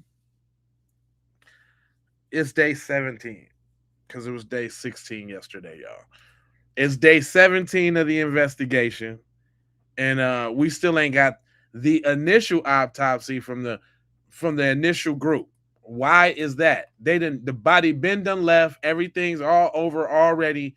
Why is that? said to me, what about the toxicology? Would that decide it? In truth, it goes with your answer. I'll give it to you, Ariva. If there's water in the lungs and the toxicology shows the presence of things that might help explain why he drowned, but it's still a drowning. And if there's toxicology that's really high and there's no water in the lungs, then it could be suggestive of drugs, but it's what else the autopsy shows, right? Because you can be high and also have been strangled. You know what I mean? You got to see what the autopsy is. You can be intoxicated and still be pushed into water and drowned by other people. Yeah. So the drowning itself or water in the lungs is not going to be dispositive about whether a crime was committed in this case. We have to have the complete evidence. I want to know what those friends know. We've been getting these shifting narratives, Chris, about what happened that day. Did he stay behind with the girl? Was the girl even on the island? There's some accounts that the girl left the island and wasn't on the island with Nolan Wells. What did his friends know? When did they come forward with the information that they did have access to? So I don't think water in the lungs alone, or even whatever we learn from this toxicology report alone, is going to give us all the answers this family and this community deserve. I know it's not satisfying, Jennifer, but what I keep saying to people is, all I know is at this point, it's not wrong to be asking questions. Exactly. When you get the autopsy back and they give it to you and it seems to check out with other forensic experts that this seems right, that's when you start exhausting the questions and the answers. But right now, they need to get that piece involved. And as soon as they do, I'm coming back to you so that you can help me understand what we now know and what we still need to know and what it means. Jennifer Coffindaffer, thank you as always. Ariva Martin, good to see you. I thought that was interesting, though, because, you know, y'all kind of see how a quote unquote news organization talks when they actually able to talk on some realness, you know, like unbiased opinion, right? Not saying Chris Cuomo by any means is any saint or anything like that, but you just see how the language is just quite different when it's not on such a corporate setting. You know what I mean?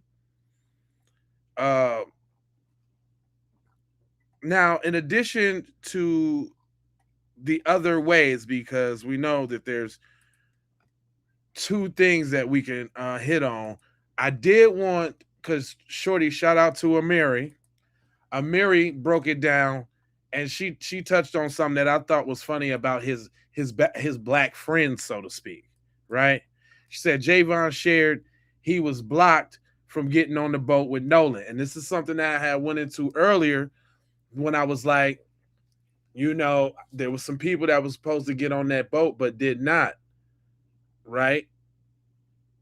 And let's make sure we all up to speed. Because as of right now, there's two ways this could have went. Either he could have got done in from his friends, or he could have got left to get done in by Katie and her people. Are we in agreement with that? I'm talking to my chat. I'm talking to my people. Are we in agreement with that? that now there's two possibilities on which way this could have went, right? And we just dealing from the island, because it's either he got left or he made it off, right? It's only one or two, right? Either he left the island or he made it, or he stayed, right? It's one of the two. So if he left the island, then that's on the homeboys and what they did, right? If he stayed on the island, well, now we got to be looking at Katie funny, right? Is that where we at? Eunice, that's she with me. Eunice is with me. I just want to make sure we get in a clear account, because now that we've been introduced to new information, there's two possibilities, and it's all starting from whether he left that island or not. Because if he didn't leave the island, then that means the picture is not of that night, and that ain't Nolan, and he ain't get beat up and all of that. I won't go that far, but I'm just saying, at least the other things that we know, though, it's only one or two ways.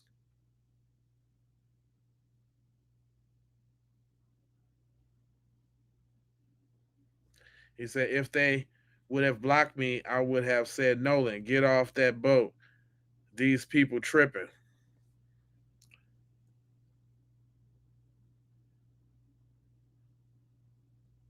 Diggory Pat. He said, exactly. If there are images of him after the boys were towed away, it would be hard to say they heard him on the island. Right. Right? Because it's only one or two things. Either he got off the island or he did not get off the island.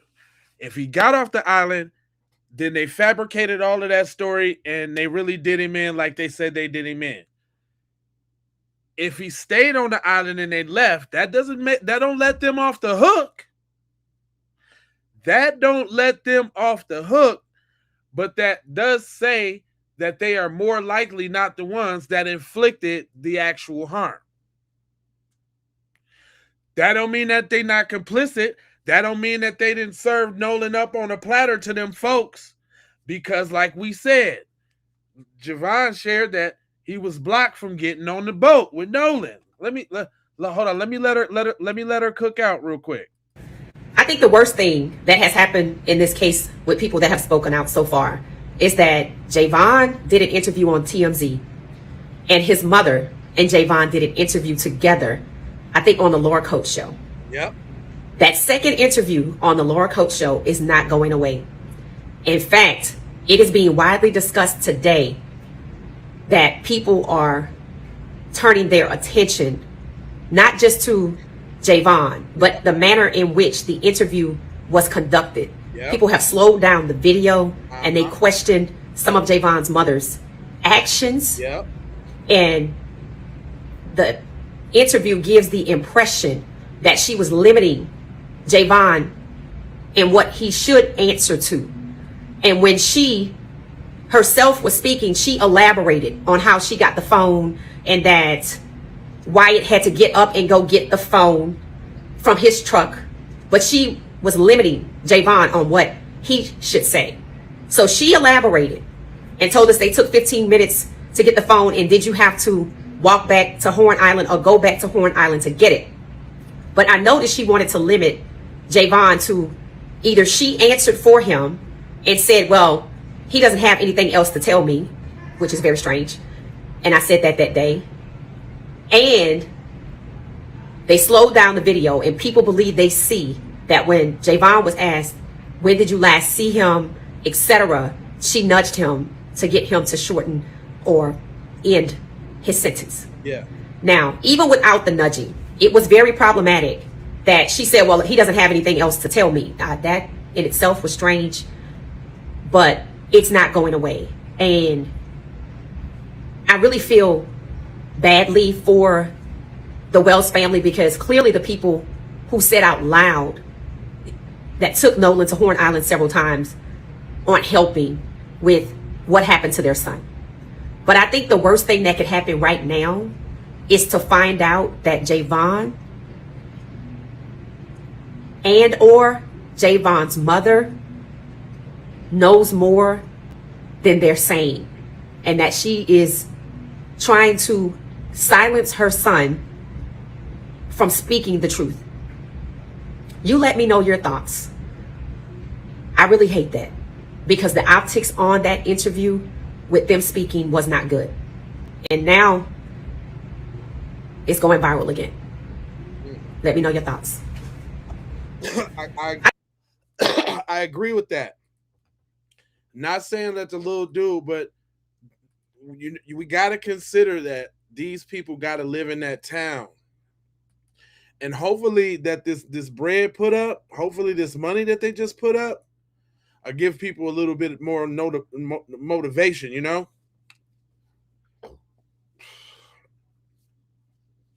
Said Nolan left with them and they murdered him, and his so-called friends at the house took his body back and dumped him.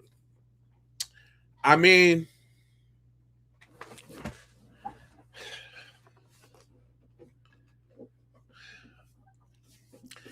that's we in the parallel universe, right? Because it's all hinged on one thing. If he made it off the island, I'm just saying, like, from the friends that he came with, either he left with him or he did not. If he did, they trying to cover it up. If not, they telling the truth. That's the implication too, y'all. If Nolan was actually left on the island and Katie dad and them had something to do with that, and all them other people on the island, that does mean that they're telling the truth, you know. That don't mean they didn't serve them up, but it does mean that what they did checks out. I'm still believing that they served them up based off how they acted towards the parents and all the other factors. I made them devils for a reason. So it ain't no cape. There's no cape on that. Right? No caperism.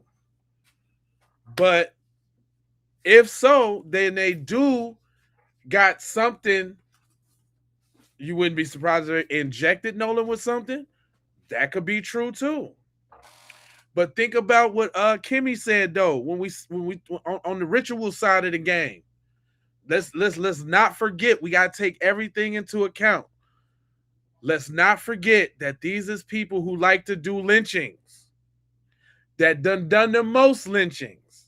And we're talking about those amongst their society that has the most freedom to do whatever they want to do. And a good old boy network system to cover it up, as we've seen. We got to start from there. So that means we cannot throw out that whether the friends did it or served them up, that's a possibility. Because like I told y'all, them lynchings don't go nowhere. That feeling, that wanting to do that jolt they get from it, that listen, you gonna want to do that again. And you gonna try to figure out, I mean, the best way you can do it possible. You gonna figure something out on how you can get that thirst and that little taste back. Yep, that phone is a key too. I agree. Because look, in all, that's where the mess up come in at. They were sloppy. Cause look, what is true is this too. Whether they left them on the island or not, that phone threw a monkey wrench in it. That's something they didn't account for. They were so worried about the body but forgot about the phone.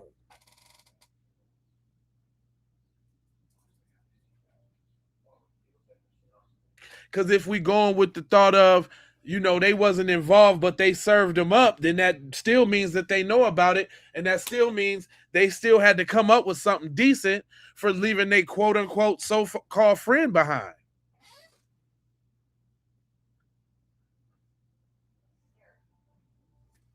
Don't act like people don't evolve and learn sneakier or and craftier ways to get their little bloodlust. No, we ain't waiting to see nothing.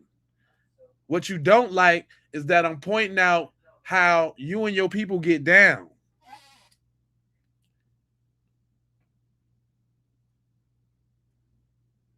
We know about all the stories. Those people didn't just dissolve and wither away. It's still generations around that was doing that. That was just they got pictures of that. That that was just in the 50s and the 60s. That's not that far away, bro.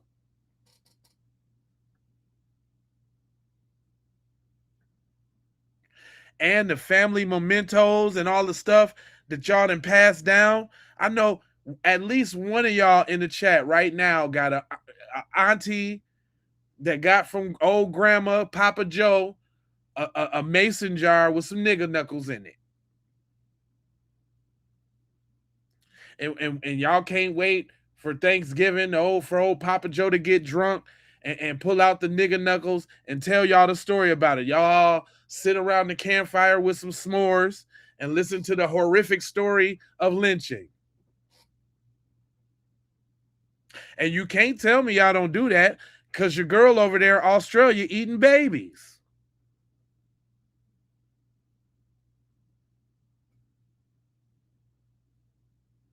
Explain that to me. Huh? I can't hear you. I cannot hear you, bro. It's funny when I be getting to talking that real, them little Twitter fingers stop, don't they? It's the truth, man. It's the truth. It's the mother-loving truth, brother. Yep, it's the truth.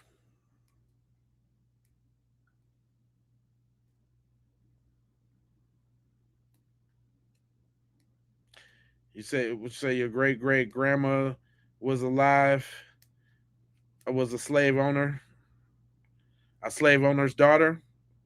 I mean, hey, that's a part. Hey, thanks for sharing. I could appreciate you leaning into it. You know who your people is. Hopefully, you trying to break the cycle. You know. Hopefully, you trying to break the cycle. You say, Diggery. I mean, Pat. You say, girl set him up. Could Javon and the white boys could have been jealous of Nolan? Did Javon go out looking for Nolan? At this point, it could be anyone, but the white boys seem guilty as hell. That's what I'm saying. What because of course they got the smarts and the know-how. This is another thing that even just removing yourself from the situation and looking at it, it seems like they all well-to-do. You know what I'm saying? But it's only a few set of boys that had the knowledge on what steps to take to quote unquote protect themselves legally. Who would that be? The judges. My mom's a judge, bro. You know what I mean? So you're totally right on that. Yeah, she should have left the casket open. I Flower Pots, I said the same thing. Because we should have been able to see what happened. We definitely should have been able to see what happened. Yeah. But you know what?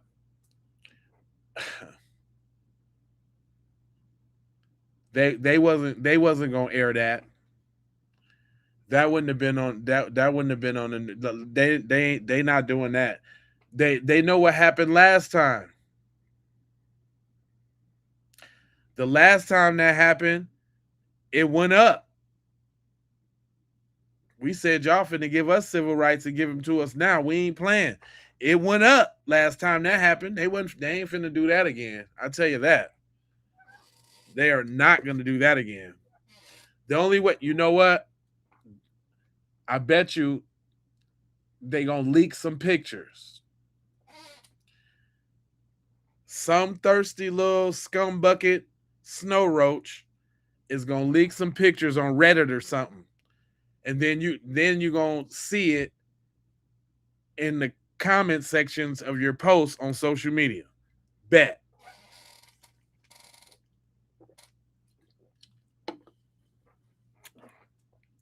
That's what's gonna happen.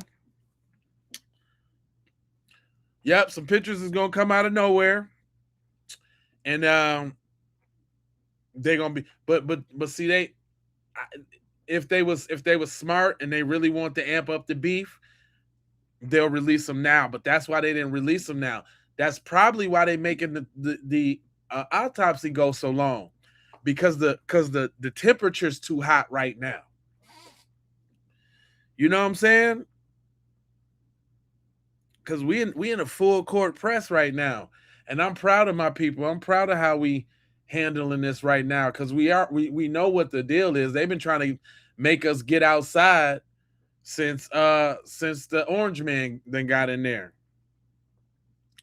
They've been trying to get us outside for a long time, and y'all better believe that this is what all of these cases and all of these decisions and all of that in succession, all of these things happen. It's no coincidence. Trust you and believe in me. I have been doing this stomp down. I'm talking about really into this politics thing, trying to be on every set, trying to be on every whoop. Listen. I'm telling you. Don't think this is not a manipulation tactic on the propaganda side of the game from them folks to get us super duper riled up and thinking emotionally and getting out in the streets and this, that, and the third and boop, boopity boop. Because look, they popping babies, they hanging MFers, they drowning high school football stars. Brother go to a festival, they trying to cut his neck off. Another brother went swimming with his little football team, drowned, and nobody know what's up, right? And yes, we talking about the things that have a racial tone to it. And it's because they have a racial tone to it. It is their arrogance and their audacity and their boldness and their upfrontness with "I'm white and I say so." Like we just supposed to hold these L's. But what's actually happening is getting us more politically astute, politically aware. We coming together more, we're getting on code more. We shunning the people in the community that don't mean us no harm, don't mean us no good. Right? Changing behaviors, right? Spending habits. Look at all what we doing right now. Somebody said earlier, black people, we on fire right now. And ain't nobody finna tell me nothing. It's done with that we don't stick together. Black people don't got no unity. Bullshit. Bullshit. We've been on belt to ass sets. No liabilities. All belt to assets. Ain't letting not a damn thing slide. Ain't Nathan slided. I'm talking about you. You bet not say anything in the news about a black American right now. A foundation. You bet not. It better not be under your breath. It better not be a quote from some a misunderstanding. It better not be nothing. Cause we on your buttocks right now. I love us right now. I love us so much right now. Give yourselves a round of applause. Pat yourself on the back. Cause it ain't me. I'm just up. I'm talking. Only reason that it is what it is because of y'all. This is y'all is how I know. Cause it's stomped down people that come rock with me, ride with me, and giving people the work, hey, setting up the fortress. Hey, come on now. Come on. I'm just disseminating information. It's all of us that make it the force multiplier though.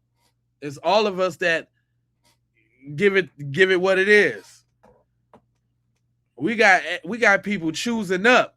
We got people cosplaying, people trying to hop on the bandwagon now. We always been black. What y'all talking about? Everybody in that diaspora black. You know, if they pull you over, they can't tell which one are we in if we get pulled up. You know, I'm so sick and tired of that one though. The pulled over, like every black person do crime. Like that is so condescending. Okay, but I love us, man. We are doing a phenomenal job. I am proud of black people. Black people stand up. Don't never let these snow roaches talk you down. Don't never let the Mayo Mafia come for you. You know what I'm saying? We rebuking all palm-colored people. All palm-colored devil people. Because, look, if you over there mad in the chat, if the shoe fit, wear it, right? Everybody ain't a scumbag. Like y'all. I feature a lot of our white brethren and sistren that actually get it on the channel all the time. And y'all hate them. Y'all hate when I be playing the people who be chopping it down and saying the knowledge. Y'all don't be listening to your folks, but y'all rather listen to the BS. That says a lot about you.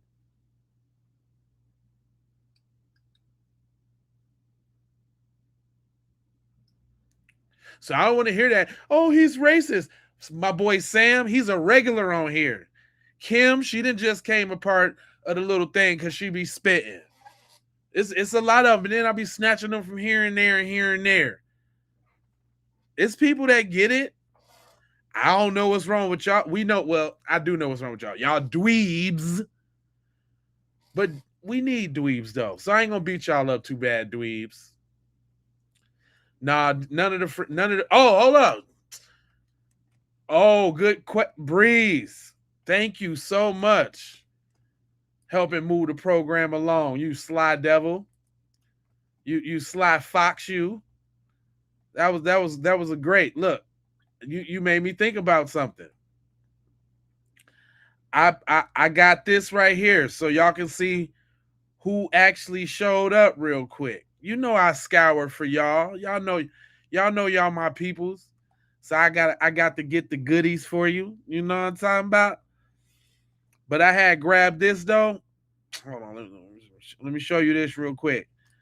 So this is like the teammates that came. Now, I got something to say about this.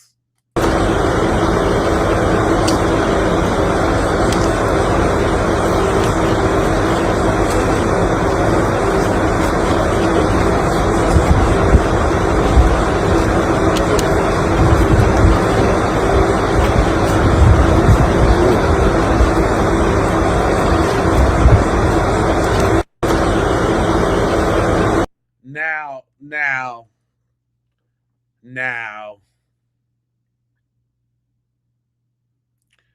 what's going on, Dave? Listen, y'all smash the like button like Dave say, man. Listen to the guy, man. Now listen, y'all see all them folks show up, right? Now, you would think that this town is full of YT people. These is his teammates.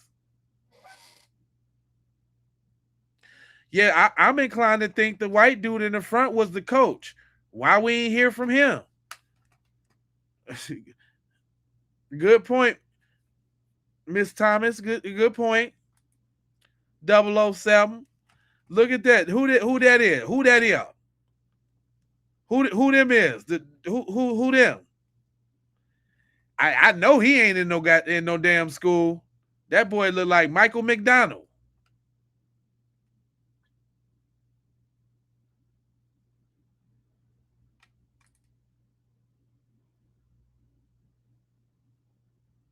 I'm just trying to understand.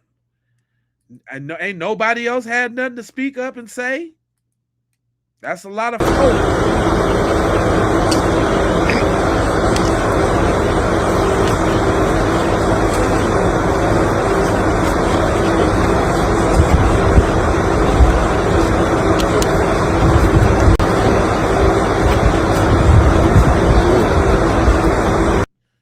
okay, trainers, masseuses, whatever. What are we talking? We talking about Nolan, the star dude. He just had a stellar season.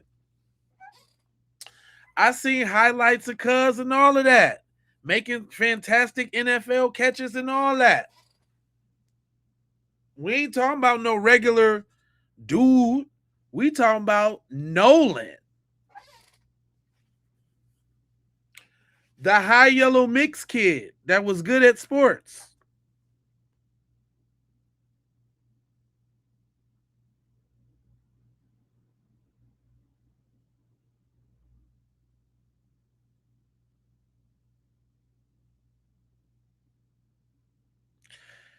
Yeah, I agree with you on that though, Christian, just on some realness though. Of course they should. I don't think they should have showed up to the funeral out of respect anyway. Out of respect of the fact that they already played in everybody's faces. You know what? They could have came to the funeral if they was out there looking for their homeboy that night. If they was concerned about getting their homeboy back his phone. If they was on social media in chats and groups trying to see did Nolan get home safe from the pool from the island, instead of calling the Coast Guard, allegedly, supposedly. Instead of doing that, if they would have been, if they would have, when the mom came to, first of all, the mom shouldn't have had to come get the phone. They should have took it back. If they was homeboys, they would have known where Nolan lived at, right? So that's other stuff that I'm thinking like, yeah, they must not really be friends like that. Because you should have ran, if you thought something was wrong, instead of calling her on the phone, you should have took the phone over there. Or even if the least bit, I can understand being scared. I can understand not being able to break down the situation or anything like that. You know what I mean? When they came over to the house to get the phone, instead of making them wait out at the front door for 15 minutes, it should have been a quick powwow, a quick, dare I say, candlelight visual. They should have been reminiscing. They should have been asking, what can they do? They should have already been offering the boat that was allegedly fixed to go back there and look for their damn friend. We just talking about the stuff that they did not do. If they would have did those things, they could have came to the funeral. If they would have did those things, they probably would have. They probably would have let them speak at the funeral with they I don't see color face asses. Now dig that. That's how good to a default black those type of black people are, really. Let's just keep it real. If they would have did whatever they had to do, they would have been on some, oh, we don't think they would have drowned Nolan. Those are his friends. Those are his buddies. And they would have been at the damn funeral talking, well, when I knew Nolan and he did a touchdown one time, they would have, come on now. Come on now. You said they probably done sold the boat. Now, they done had 2 weeks.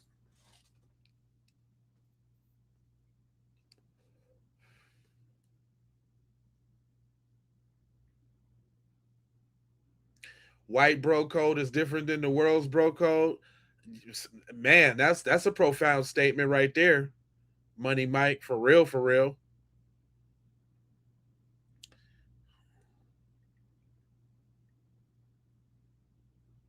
You say nah because they could have did and still covered it XYZ. But this is what I'm saying, man. Like, I'm using deductive reasoning and thinking too. In addition to what's being said, I'm also definitely counting what's not being said. And even with everybody in the chat and all over social media, he drowned. He this, that, and the other, and blue, blue, school, boo, bam, bam, bam. Well, okay. If he did, now you got to think about why are people saying that, and they're saying it for one reason only, y'all. Dig this. This is the kicker. They're saying that to get the heat off of their people, because not everybody is like that. We're not all racist, murderous, gang up on lynchers. Think about this, y'all. It's totally selfish on their behalf. It's not because they care or anything. The only thing they care about is themselves. Very narcissistic. But they care about their perception, because most racist people want to be hidden. They want to, they what's happening right now? They getting found out, so they losing their jobs and this, that, and the third, right? They only concerned about how they look in this situation. And the reason why it's hitting so home is because you got some good old regular ass dweeb looking dudes that they can see their sons and their nephews and their cousins and all of that in being looked at like some ravishing, bloodthirsty, love to do what you call lynching devils. And now they mad because we didn't brought up all the little history about all the stuff they do. This is hence the reason for DEI. I mean, or what they call in the school, what they call that shit, what they call it, trying to take the black education out of the schools.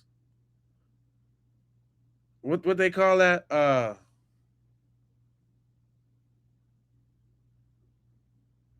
What is it called, man? It was a really big thing here recently.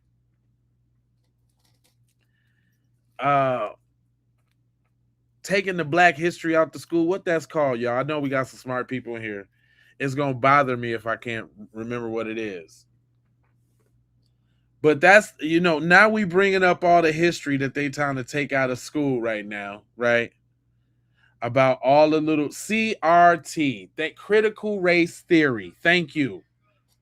Thank you so much. Thank you so much. That's right. Critical race theory. So think about it. Tie this all in together, y'all. This Nolan situation is painting a very large picture of what's going on in society today. Right? We have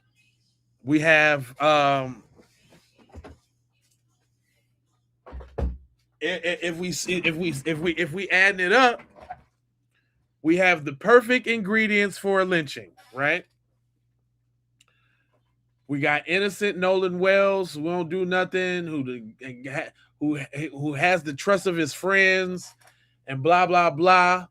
But you know what he's guilty of? He's guilty of getting at them white girls. Mm-hmm. Oh yeah, they love some Nolan soul pole.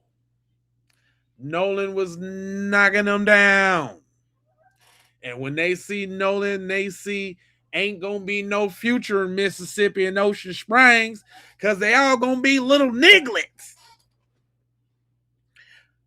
They all gonna be little nigglets.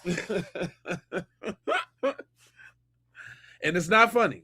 But when they see Nolan Wells, they see the destruction of the white race, white power, right? And so let's not act like that the KKK is not still actively recruiting members, okay? Let's not act like that.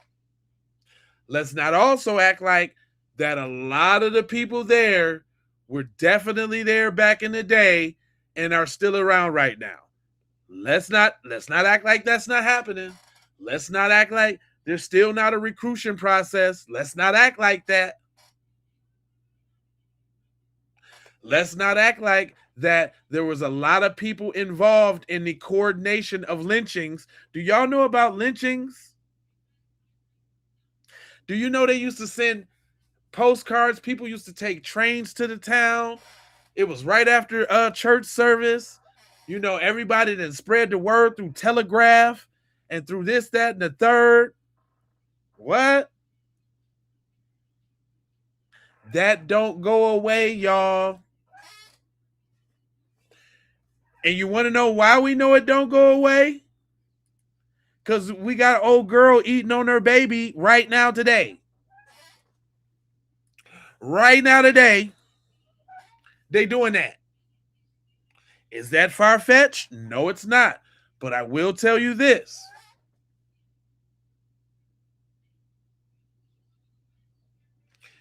To them, you're not really supreme unless you can impose your will on the innocent. Sort of like what? A ritual? How we know that wasn't an initiation?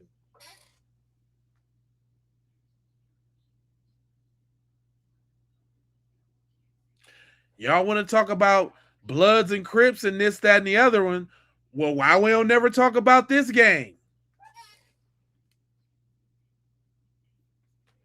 This gang is still out there live getting members.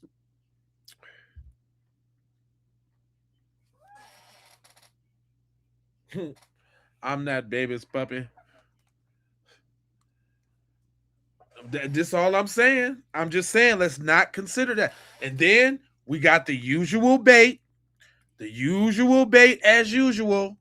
What is it? What is it always over? What is it always over? It's always over the Baxter. It's all every single gosh darn time. It's always over the Beckalicious. It's always over the Beck geranium. Every time we look around. Do you think any of the dweebs in that friend group didn't like her or those like her? They like, we got more money than Nolan. You should like me. I got way more money. My mom's a judge. Do you know who my dad is, bro? Do you know who my mom is, bro?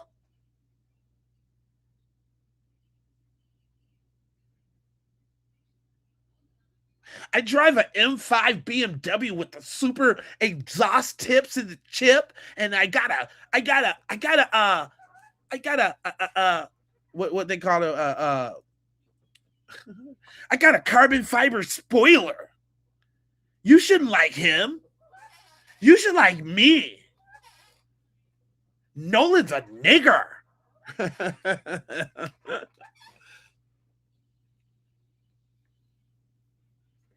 And then all right, and then we still dealing on the island, right? So Nolan and them set up the play for them folks. And who was them folks? Her dad's the old fire police chief.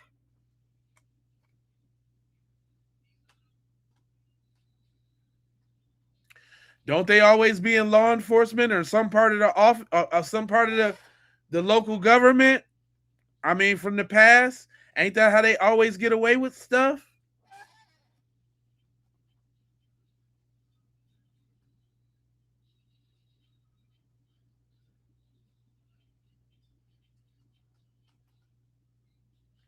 I'm just saying. Let's put the 1 and the 1 and the 2s and the 2s together. You did. You think none of these look, let's check them out again now. Cause I don't think y'all seen their faces enough. Let's go with the grand dweeb. You think this dude didn't like Katie? Matter of fact, if his mom wasn't a judge and he had a pool in the back of his joint with lake access or water access, do you think he would get any chicks? Warren? Do you think Warren would get any chicks without any money?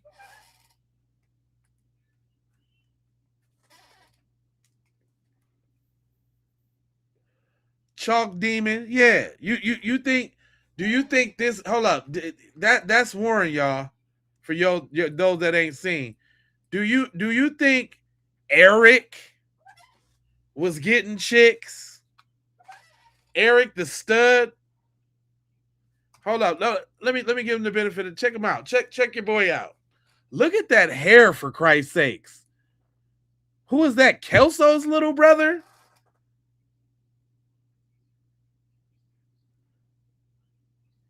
Who is that?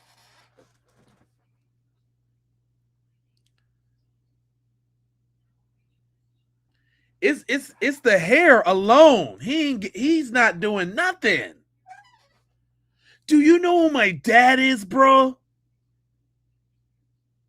My dad owns the largest dealership in Mississippi, bro. I don't know who is on, but it's something like that. You know who my dad is, bro? Oh no, I ain't even got to Wyatt yet. Ain't even got there yet. I just want y'all to see these faces, man, and get a good look at these so-called friends. Uh-oh, bad suit Wyatt. First prize. First prize in the milking competition. Wyatt. That nigga look like he just accepted a trophy for the first place milking competition. That nigga's fast as hell with them udders.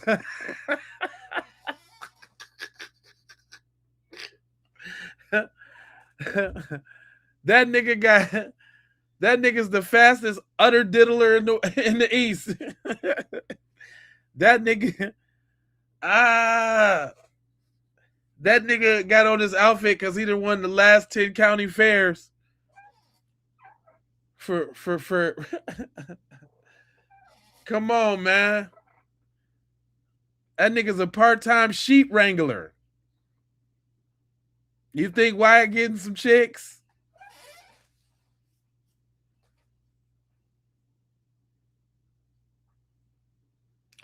That nigga wrestle ostriches on the weekends.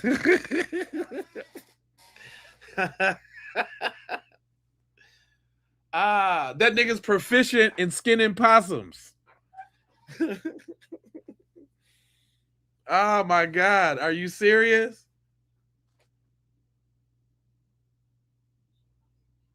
That nigga once camped out in a PetSmart in a PetSmart doghouse for free, and didn't even record it, didn't put it up or nothing. He just wanted to see if he could do it.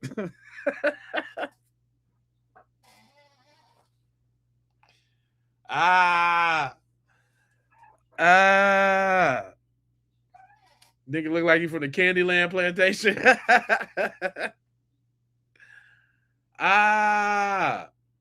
Come on, man. Y'all telling me these dudes didn't have no reason to be jealous of Nolan? Hold on, look at this guy, little Eli Campion.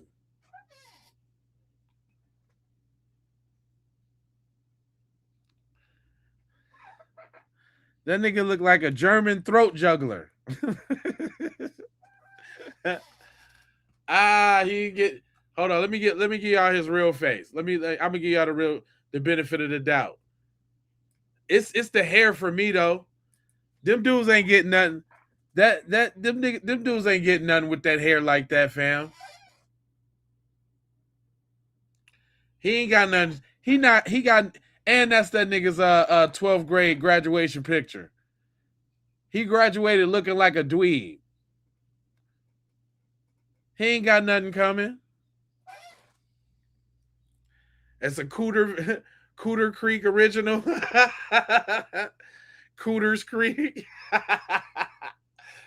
Cooters Creek. Not Cooters Creek. Your boy right there.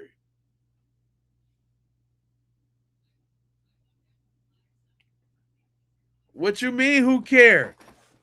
They cared. They were supposed to be Nolan's friends. They deserve ridicule for the things that they've done.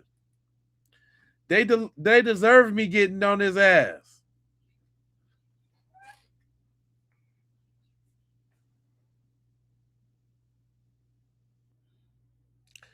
Your boy looking like an apprentice at Geek Squad. Like he locked himself in the room and he played D&D games on holidays all by himself. And he brags about one dice that he has that has 64 sides. He got a 64-sided dice. And he's happy about that.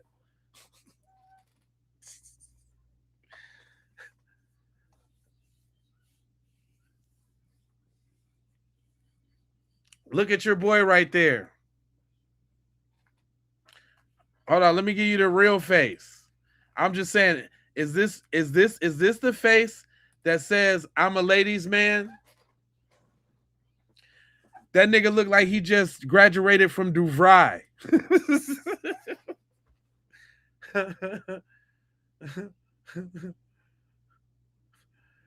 That nigga look like he just graduated from a schematic CAD program.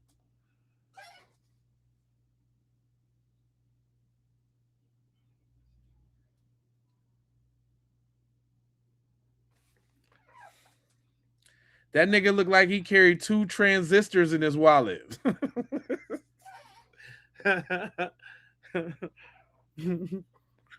Ah, shit. Oh, my God. Oh, man. The jokes write themselves.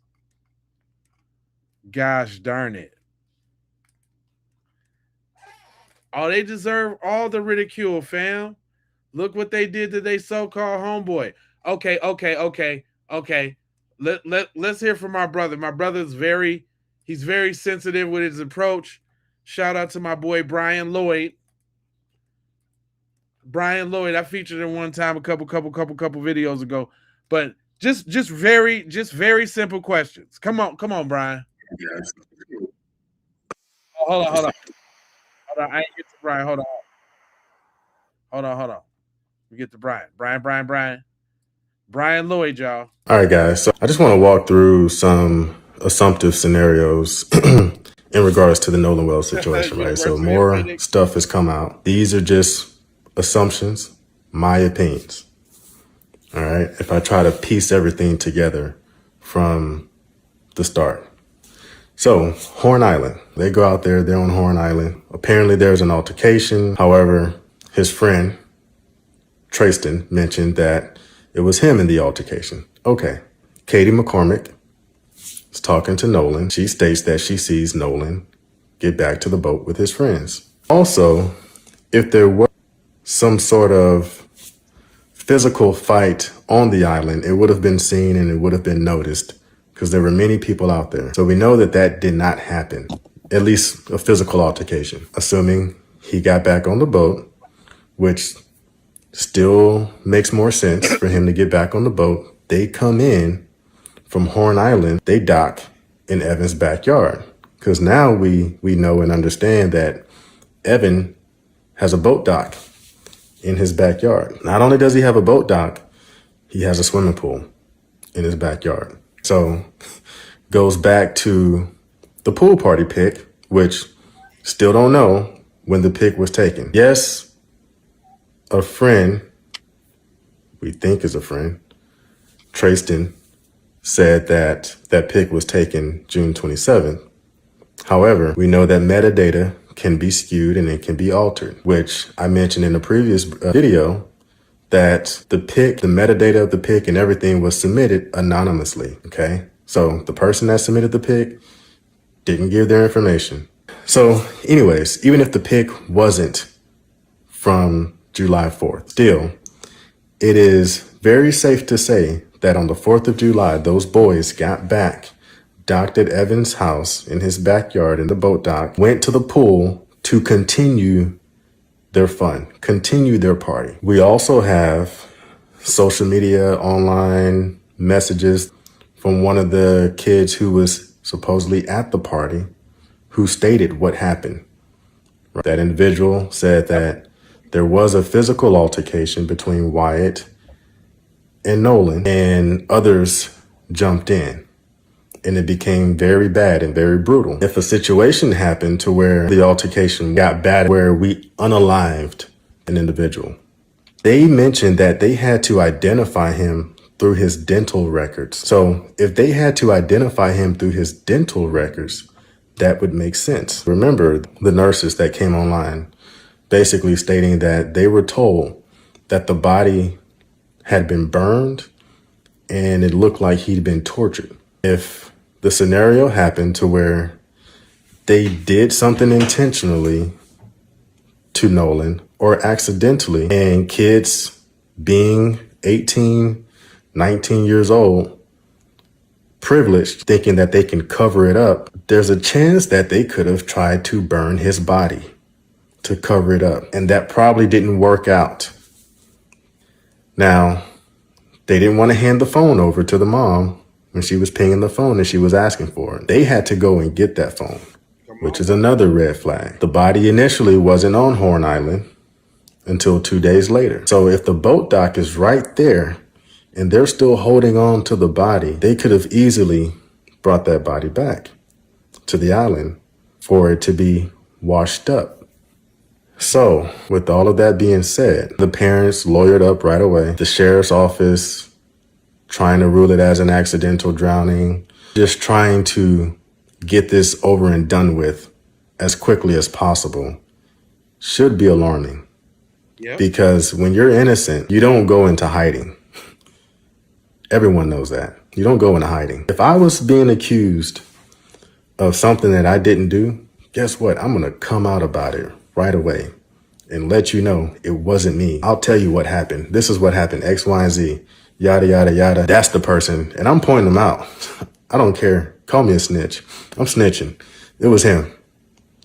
That's what I'm saying. It's just not looking good. It's not looking favorable. But that's my 2 cents. We'll see what happens when more information comes out.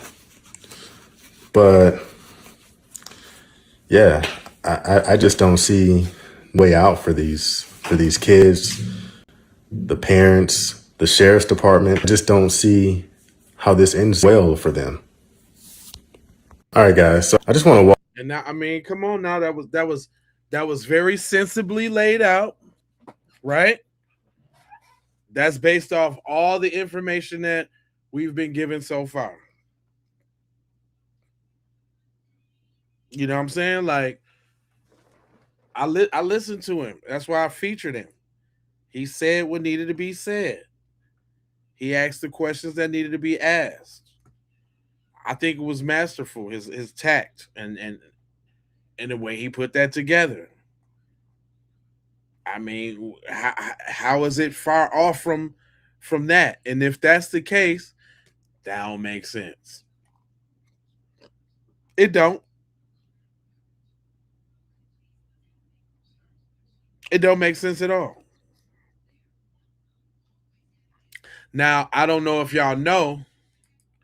Let's talk about that photo, right? Because we only saying that something happened at the crib because of the photo, right? And the little testimony that we had got from old girl who said claim that she know what had happened. Well, Dean Noel, which is what's his name? Aaron, I think. His son. Hold on, let me see. I think she say his son's name. but that's the one who boat that they was on. Here, I'll let her tell you. Mr. Dean, your son deleted one photo out of many photos in a carousel. Just the photo that happened to be the only photo of Nolan and the only photo of the pool party with the basketball goal that he was allegedly killed at. Now, if your son couldn't take the comments, why didn't he just turn the comments off? Are you aware you can turn comments off? He deleted one photo and kept the other 10 and deleted the one photo that would have exonerated him and proven the party was on the 27th, but he deleted that one. Okay?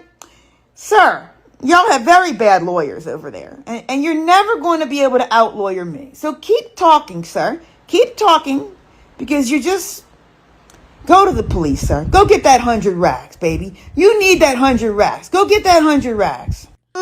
So just to be clear, what the text says is, because people were making terrible comments and accusing him of doing something terrible, why does it matter? Why are y'all still down a path that is so dumb? He was with all his friends from BSL and his girlfriend and nowhere near Horn Island. I don't know if y'all can appreciate this enough. He wasn't there, and Nolan wasn't in Bay St. Louis. Is that clear? So everybody's speaking up with all of this stuff coming out now. You say 100 racks ain't enough money, that's short money to them? Yeah, I hear you there, for real, for real. Oh, I hear you, for real, for real. Like, that's something I definitely thought about. Like, yeah, you might have to come with a little bit more than a hundo. You know what I'm saying? Like, to make somebody really talk.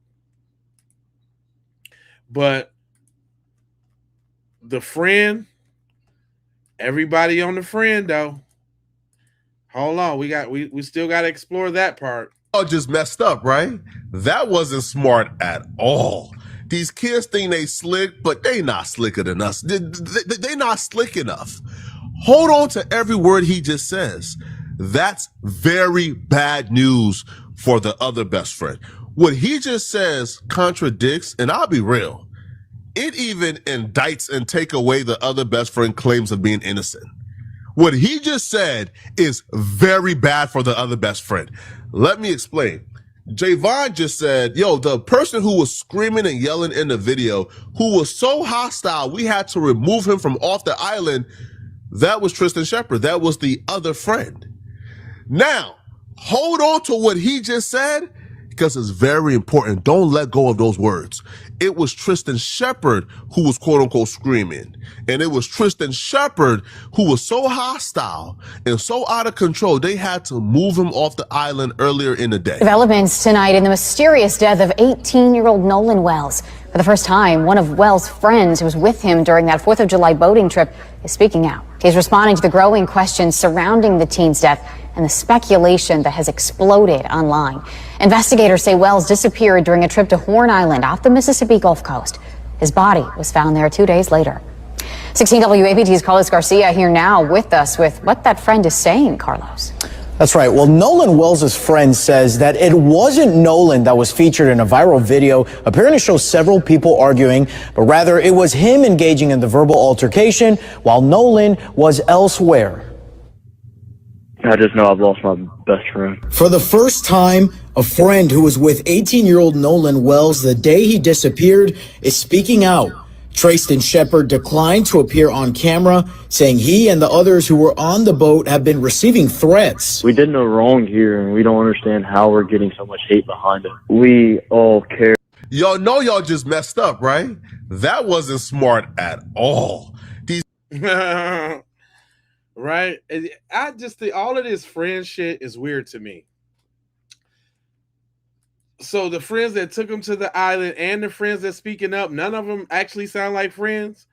What is people's definition of friends? Because none of these people is it. If anything, it sounds like they're being paid off to throw more monkey wrenches in the case.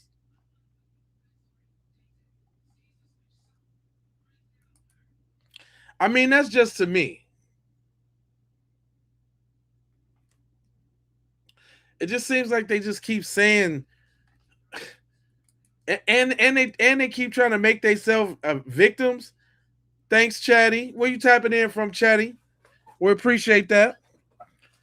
Where you tapping in from, Chatty? Yeah, I'm mixing and I'm cooking. I like that one too with the turntables. Y'all know I be doing DJ. I can. Y'all ain't know that. Y'all ain't know I get down like that.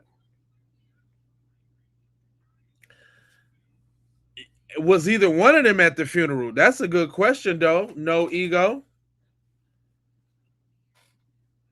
I don't really. Oh yeah. You know what? I think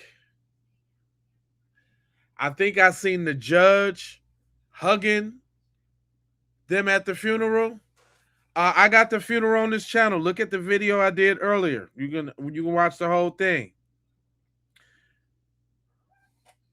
Where the lie detector test? Yeah, exactly. Nobody said anything about that. Marcation, where you tapping in from, boo? I ain't seen your name, but you're right. You're spot on, though. Where's the lie detector? That's a easy one that could have been administered real quick. That could have stopped a lot of the fluff and a lot of the questions. But again, like the investigation's ongoing. But they got a little money for the investigation too. I wonder, they could be able to subpoena those two.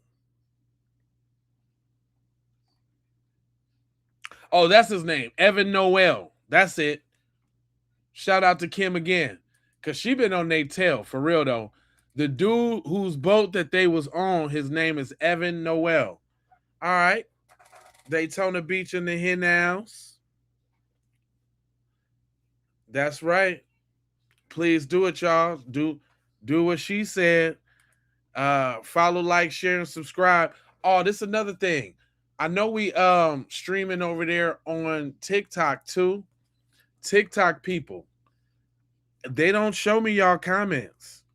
So if y'all could be so nice as to come over to the Keep It P podcast or the J Lava channel, you know what I'm saying? So y'all can engage in the conversation, because it's come to my attention that we got some viewers over there on TikTok, but I can't see y'all comments. And it's come to my attention too that we got some over there on Twitch. I don't know if I see y'all comments either. We streaming on Twitch. I know we can see the Facebook comments, but they be playing on Facebook though. I don't know what's up with Facebook. Facebook be like stifling or whatever. Thanks for the jewels, Mom. I appreciate. But yeah, and by the way, if you want to see the big screen, like if you're watching this on the TV or you want to see we got the long view, and then we got the little short view. You know what I'm saying? With the picture at the top and the comments on the bottom. So just, whatever your flavor is, however you catching the content, but I appreciate y'all so much. Yeah, I can see your comments for sure. Oh, I tap in with the family, boo. That's what I do over here. Yeah. We talk to the family over here. But Kim wanted to bust it down. She said, Evan, if you're black, if you were the black friend, they would have done it to you because you're the star kicker. So I guess it's another person on the team. Definitely the one that was driving the boat, though. His name is Evan Noel. And what's funny is I haven't been able to find a picture of Noel, even to make him a devil. Evan, I gotta tell you, the streets are not pleased. The streets are not pleased with you, Evan. The streets are not pleased. Everything, what up? Let's hope you don't have any freak, accidents or something. You have a chance, though, to turn it all around right now. You have a chance to rat your friends out and tell everybody what happened. You're the star, Evan. You're the star kicker. You're going to throw your whole kicking career away for these fucking murderers? You're the star of the show, Evan. If you were black, they would have killed you, Evan. If you were black, you would have been killed, Evan. And Evan, I gotta tell you. She be going in on them. And the reason why I play her, though, because, she using her privilege to say stuff that others would think twice about saying. And I can appreciate that. I can definitely appreciate that.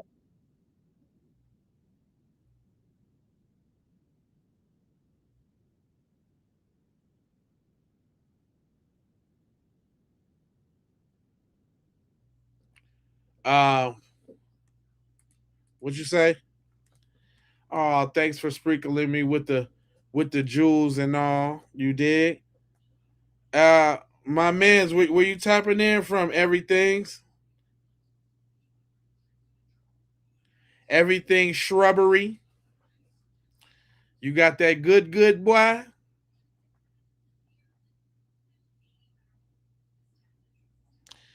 Why don't I answer your questions? What you say, Pat Johnson? Let me look up here and see what you said. You ain't say nothing. You ain't say nothing, Pat Johnson. What you got to say? It better not be no bull nothing. Yeah, of course she took it the hardest. That was her baby. You know what I'm saying? And that's what we don't get about all of these opposers and dum-dums that got something to say, like they wouldn't go as hard, their own story.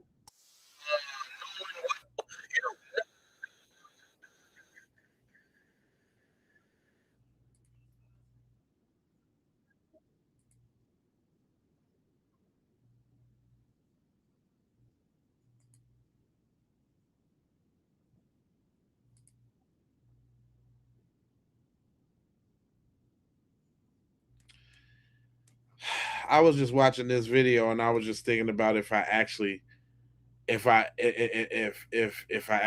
to play it, and then I don't, because he's actually saying some nonsensical nonsense.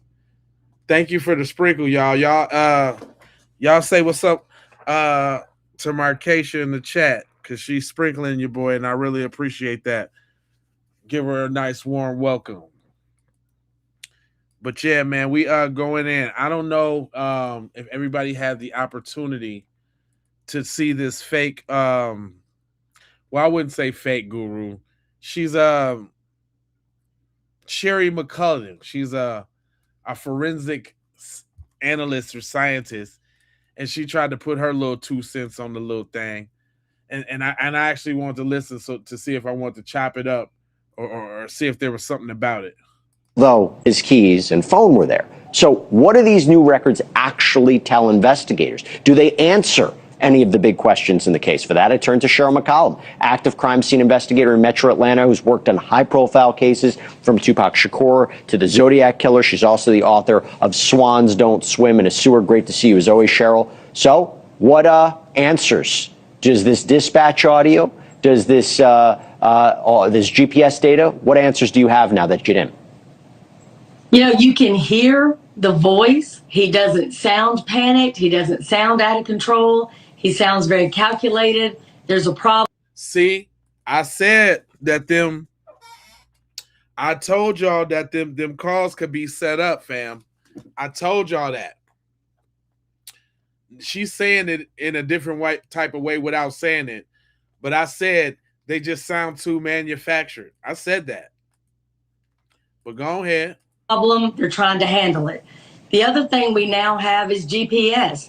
Tracking that boat is critical because these boys already made a statement.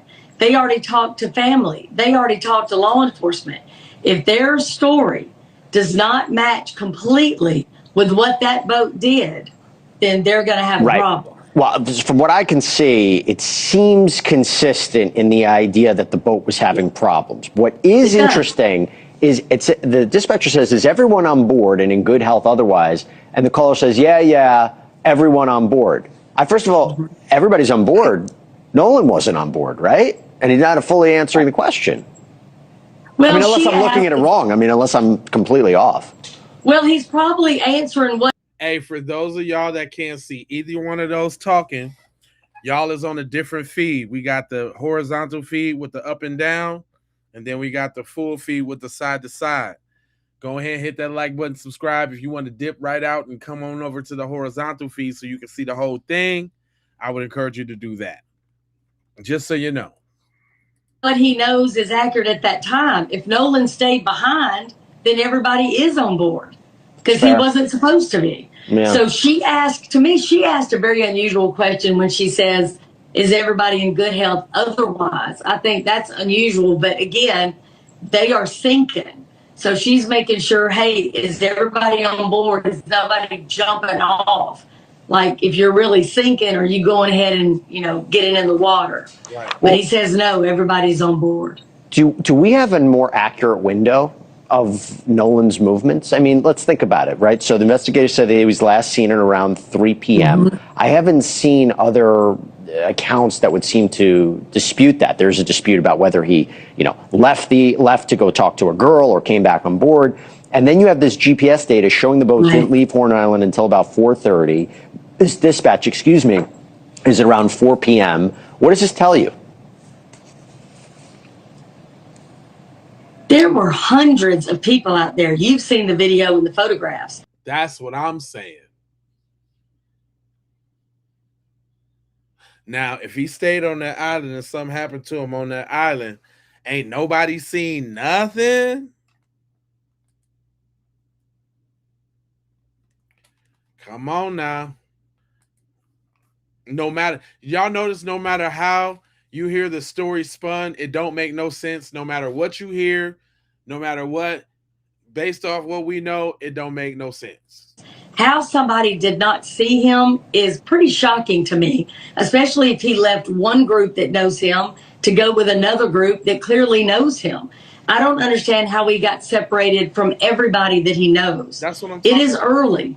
They are actively still talking to people. They are gathering, photographic evidence and video evidence from people that were there. Even if I did not know him, if I'm just taking a video of the whole crowd, I could have captured him. So people that have no connection to him are still turning in evidence to be, looked at and analyzed. And look, his family says it would be highly unusual that he would separate from a group. I also, while I have you, I got to ask you about the phone. Phone's a key piece of evidence in this case. There was a claim that perhaps data was deleted from his phone. He didn't have his phone with him. We know it was announced, according to Ben Crump, who's representing the family, that there's going to be this mutual investigation or examination of the phone, both by the family's private experts and by state investigators. A, is that unusual? And B, what are you hoping to find?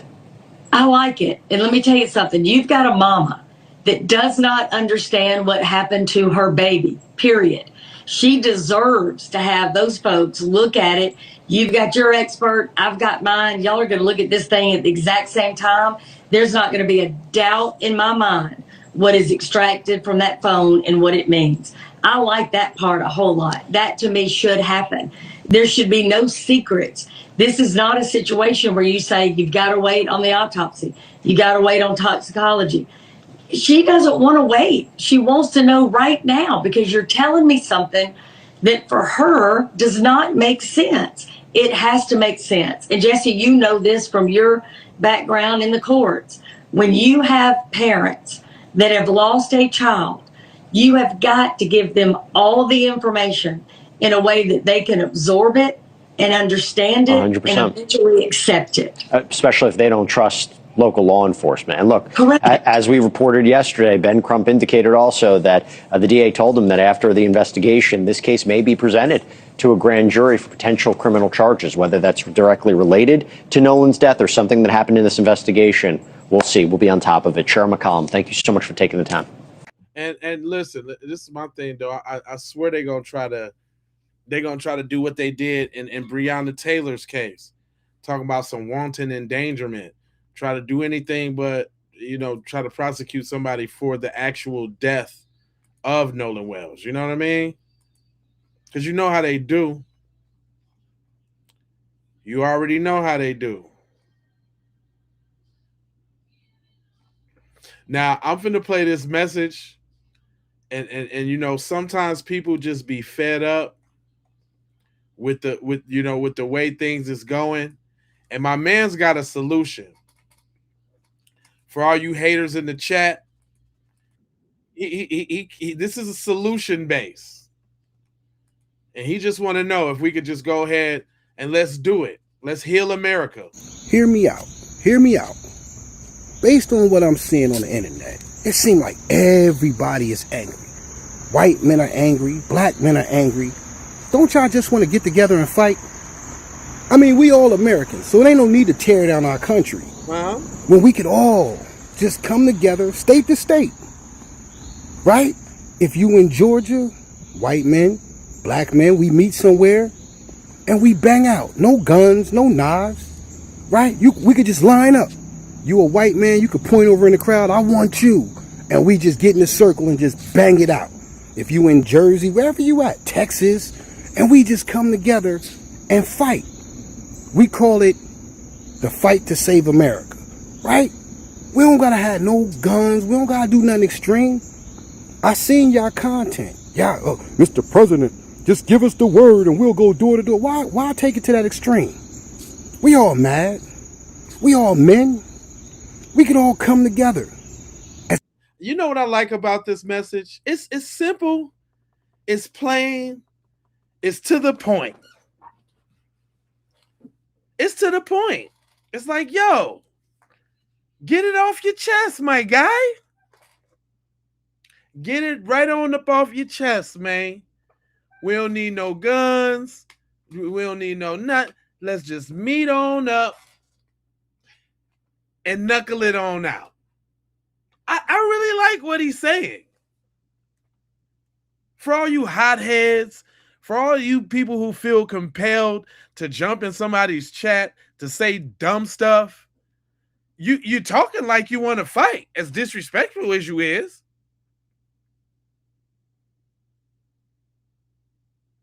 You're talking like you want to fight. Y'all talk the words y'all use be fighting words. Is that something y'all like to do? Yeah, the old school way. You know what I'm saying? Go ahead, get it off your chest. Then we can all have beer, smoke blunts, and all of that right after. Right after y'all get the little animosity off your chest. Get that Anna off your chest.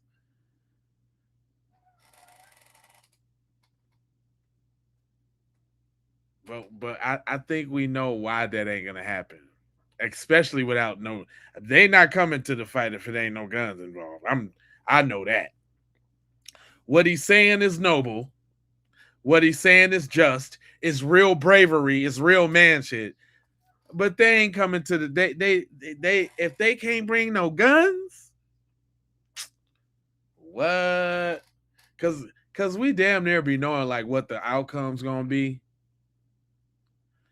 We know what the outcome would be of this. Let me tell you something. That's why they don't like us in sports. That's why they take every little chance to demonize us as sports. I don't watch sports, but I definitely pay attention to the power dynamics. And let me tell you, it's because of sports that has rules, that has regulations, that everybody has to follow. We excel in that when it's an even playing field. That's why they can't do nothing. You can't beat them, you join them. So that's why they wear black men's jerseys and this, that, and the third, Michael Jordan shoes, because they can't win in that. It's structured, you know what I'm saying? It has it ain't no wins. So that also pertains to the physical element when we talk about the brawl side of the game. They don't want to brawl. That's why they got all the guns. I must be telling that truth. Thank you, Mom. I appreciate you. Marquet. For Shay. Hey, I must. They gotta come to the joint with a blammer.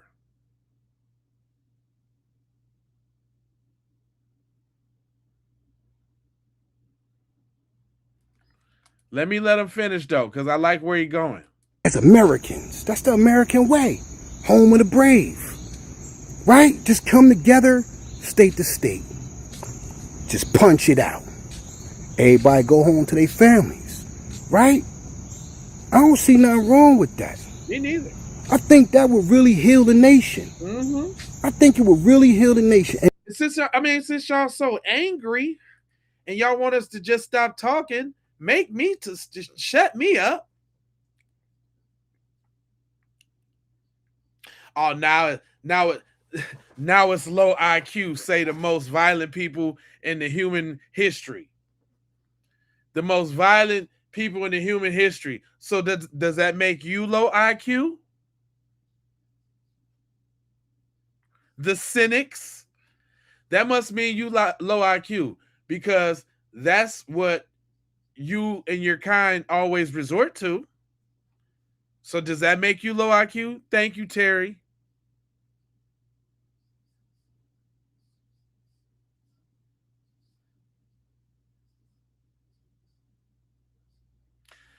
You think they got more guns. You don't know what people got. That must mean you ain't got none, user. You ain't got no guns, user? Because I got several. But guess what? You can only shoot 2 at a time. And 1 if you're trying to get some distance on it. So none of that matters. You can have 100 damn guns in your crib. That just means you can shoot for a long time. You can't shoot all 100 of them at the same time. And that go for you and your buddies. The most y'all can carry is 2 apiece.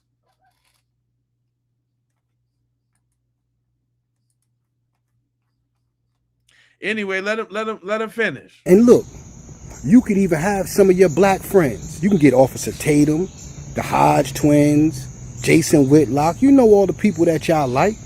You could even get them on your side. Even the ones that we don't see on the internet. You could even pull them up. They could be on your side too. And we could just come together and just bang it out. And everybody go home to their families. We let all that energy out, all of that frustration. You know what I mean? We all men, man. We don't got to keep going back and forth on the internet. We can make it happen. This is America. It's what we do as Americans. I mean, the proposal is there. I mean, what's up with the old school slugger fest? I think that's a, you know what I'm saying? Wouldn't that relieve a little tension? Don't y'all want to get a little animosity off y'all chest? I mean, y'all over here in the comment section steady popping off.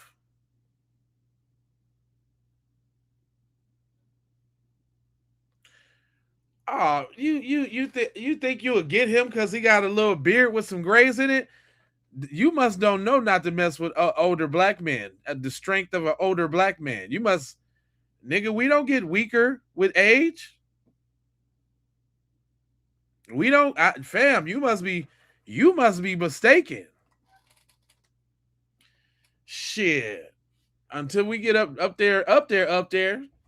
Shit, I wouldn't even have thought about trying my dad till he got in his upper 70s.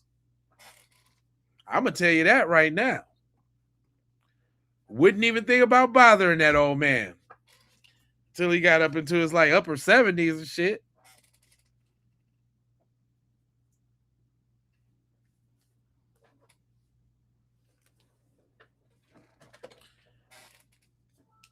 Yeah, you must don't know the strength. Yeah, that's what I'm saying. He must don't know the strength of older black men. Don't let them whiskers fool you, boy. That boy dropped them Fifth Ward bees on you. Straight up. It'd be a real bad day for you. A terrible day. I would hate to see the day that would bring for you, my friend.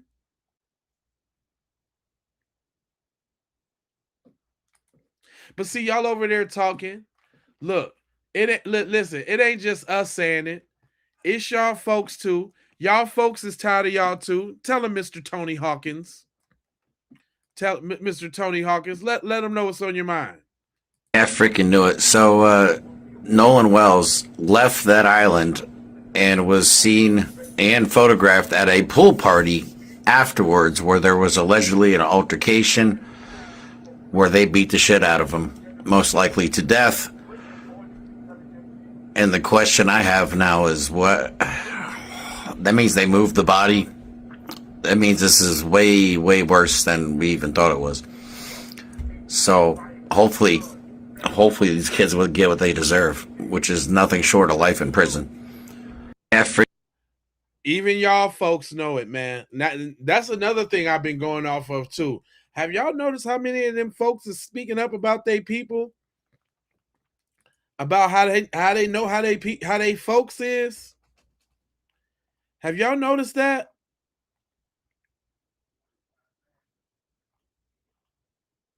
I mean, even listen, white folks, Latinos alike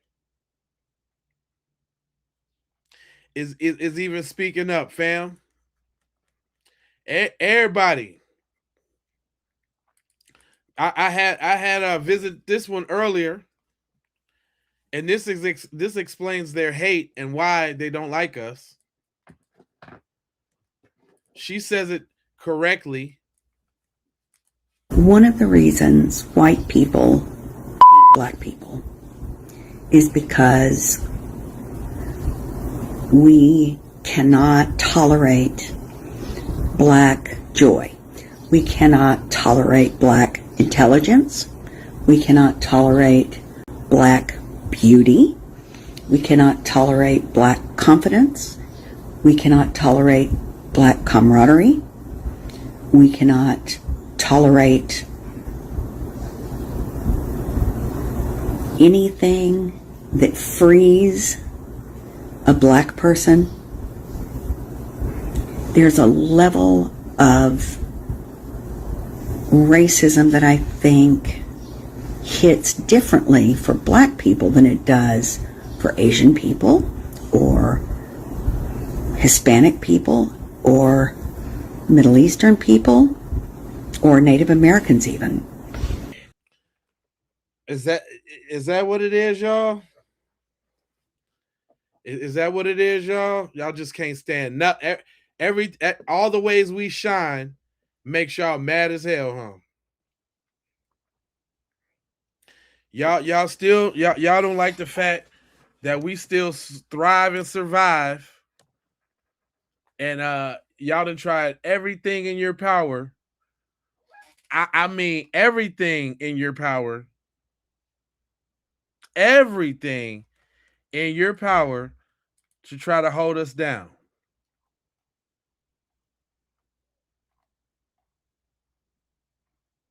Say y'all haven't.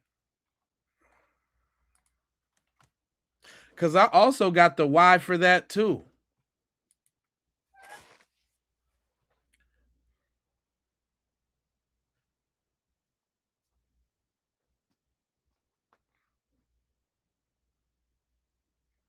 What? I don't see them Twitter fingers.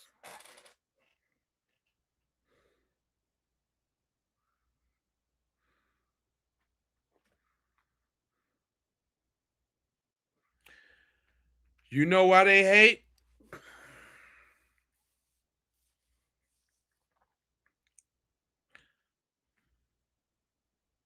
Rains Burke, you said, why are you continuing to spread hate? You couldn't even get that out the right way because your little Twitter fingers were so on fire.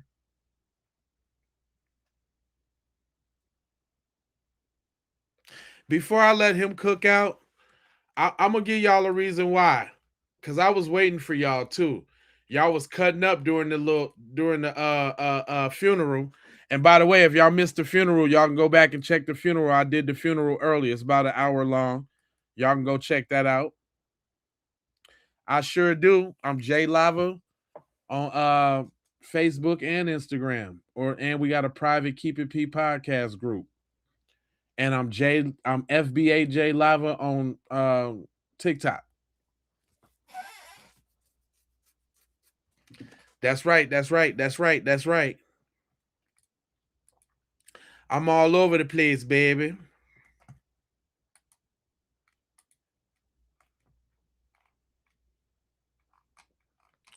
I'm all over the place, baby.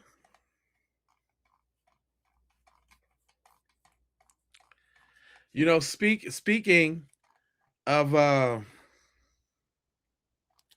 my other program, like I be asking this stuff of the people. Y'all see this?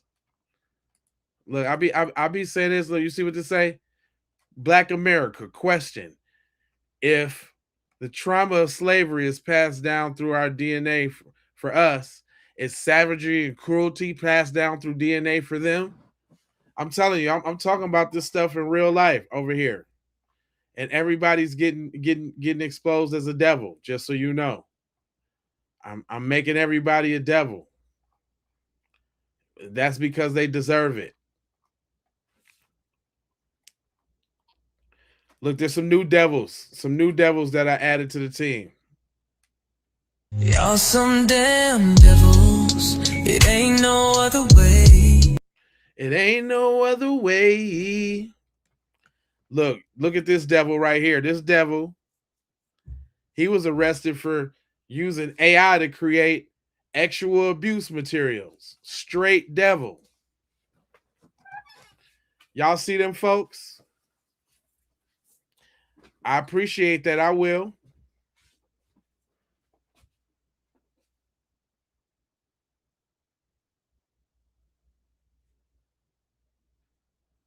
Y'all see that? I'm calling they. I get them looking like they true form. Look how he morphed into that evil man that he is. Look at that. Right? I got some more of them. Hold on. Let me. Y'all some damn devils. It ain't no other way. That's the song Devils too. Y'all need to go stream that. Look at this devil right here. Police devil. Maple Grove fire chief charged with criminal sexual conduct involving a teenager. Look at that, man. And yeah, look, y'all some damn devils. Y'all some damn devils. Yep, I'm getting them like that. No, just y'all. This is reserved for just y'all. Look, it's reserved for just y'all. Matter of fact, oh look, this crazy, y'all. Check this out. I had seen this this car crash the other day.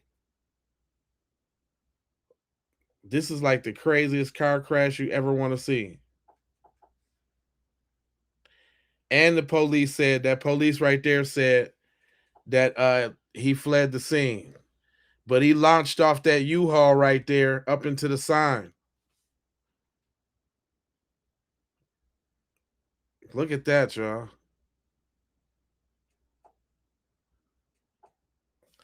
Is that crazy or what?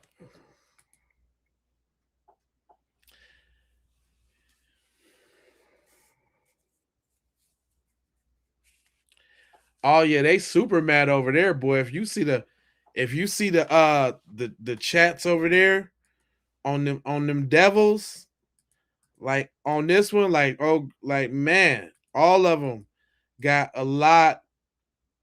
This is like the funniest though. I made Mitch McConnell do the Thriller. I wish I could play the music, but y'all know what it is. Look at that hair. Look how he whipped that hair though. Look how he whipped that hair. Fat.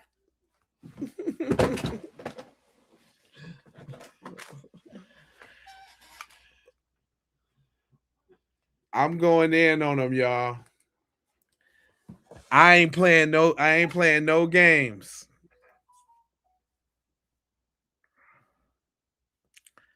I ain't playing no games.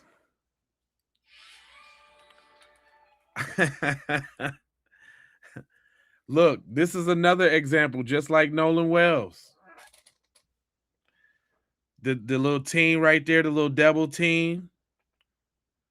They getting him months after the arrest. Justice for Irving.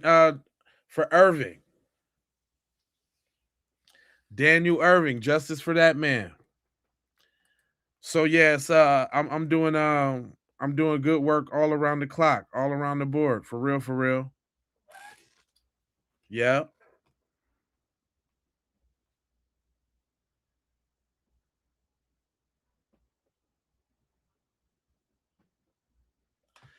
Oh yeah, that's all me that I'm playing. This is the other stuff that I'll be putting up on other social media sites. Lindsey Graham, he just croaked, and he was a show enough devil before he croaked.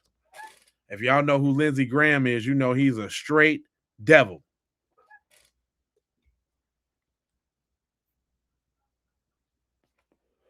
Yeah, y'all know who Lindsey Graham is? He's a devil.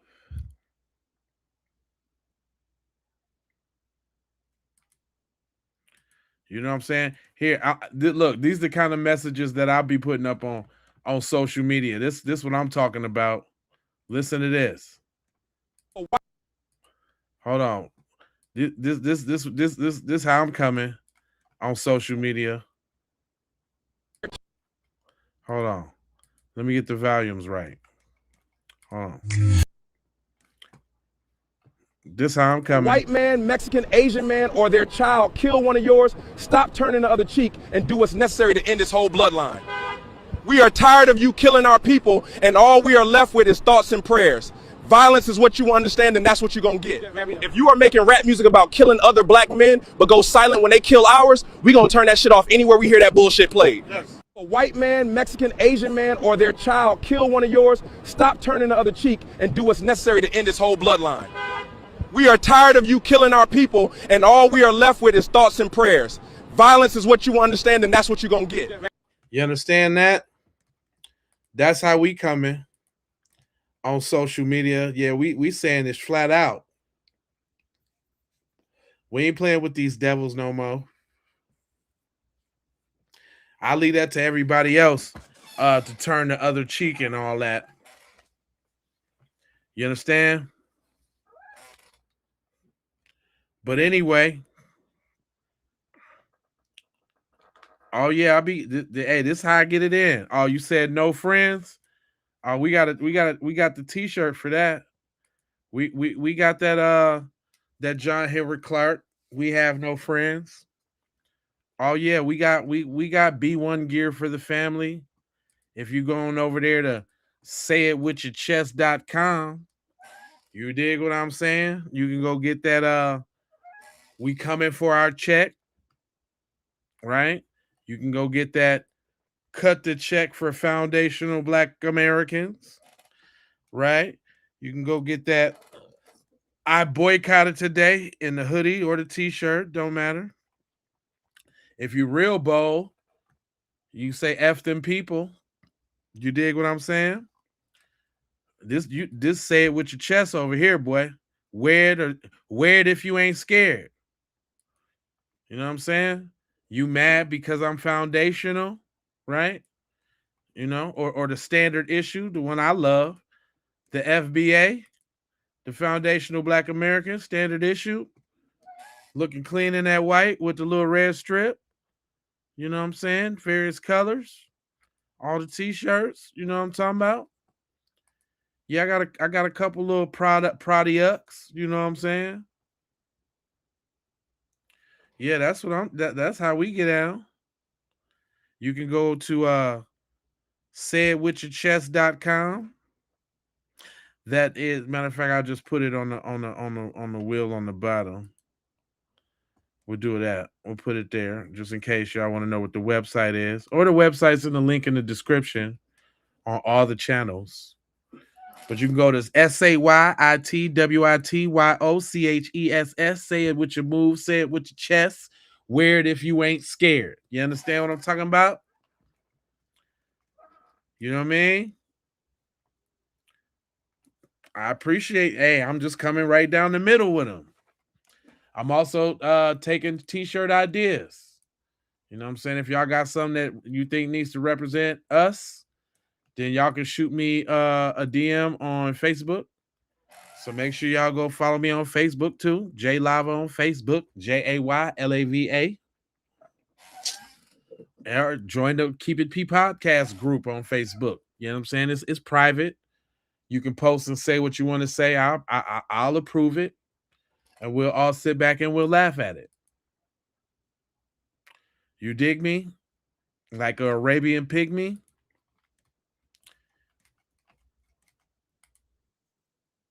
Look, that's the sheriff in this case. In case y'all ain't had his face, that's Sheriff Ledbetter, the dude that was talking about ain't no foul play right off the top.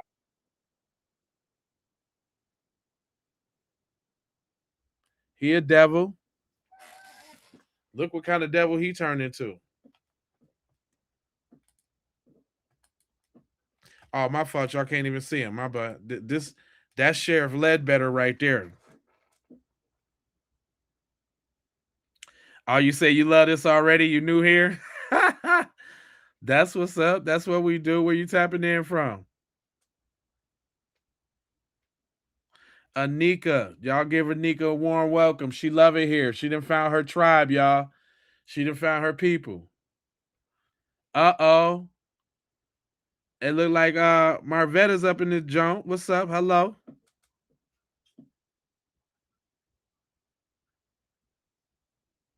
Hell yeah.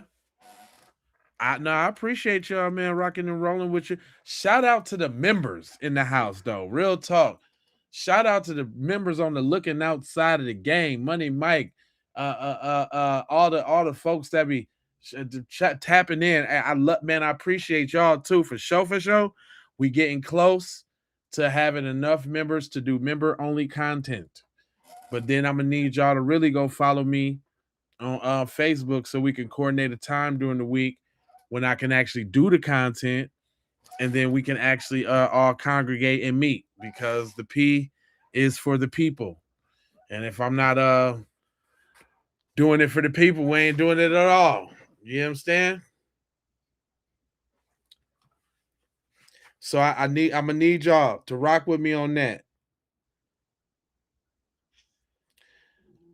You like the shirts and the hoodies, man? I thought I was doing something. Oh, you know what? I didn't even show the I know we still got the John. I think you even mentioned that we still got the John Henry Clark joint on the joint. Hold on, I think it's on page 3. Yep, yes indeed. We still got the John Henry Clark joints. We have no friends. I like it in that yellow. I like it in that red. I definitely like it in that blue, that black, that gray. Yeah, we got the John Henry Clark joints too. Right now, if y'all order, I got a promo code. If you put in the promo code TUFER, that's TFER, that'll get you $3 off your order. And if you put in the code LOVE, LOVE, that'll get you free shipping. So we got the free shipping, and we got the $3 off the order with the code. The code is right on the website, so y'all will see them when you go on in there. But yeah, we got them. Hold on, I want to move. Well, let me move myself so you can see them Jones. But we got them Jones, man. That say it with your chest, brother. You understand? Also, we also got literature too. I don't never talk about these things, which I probably should a lot more. But hold on, let me. We got the album out, which is Foundational Foolery, Volume 1, with the songs like Devil and Wash Your Ass, and we got some songs on that joint. like you know what? One of the songs on there, one of the songs that's on this album right here on Gumroad, the link is in the description for that too. Or y'all can go stream them on the platforms. But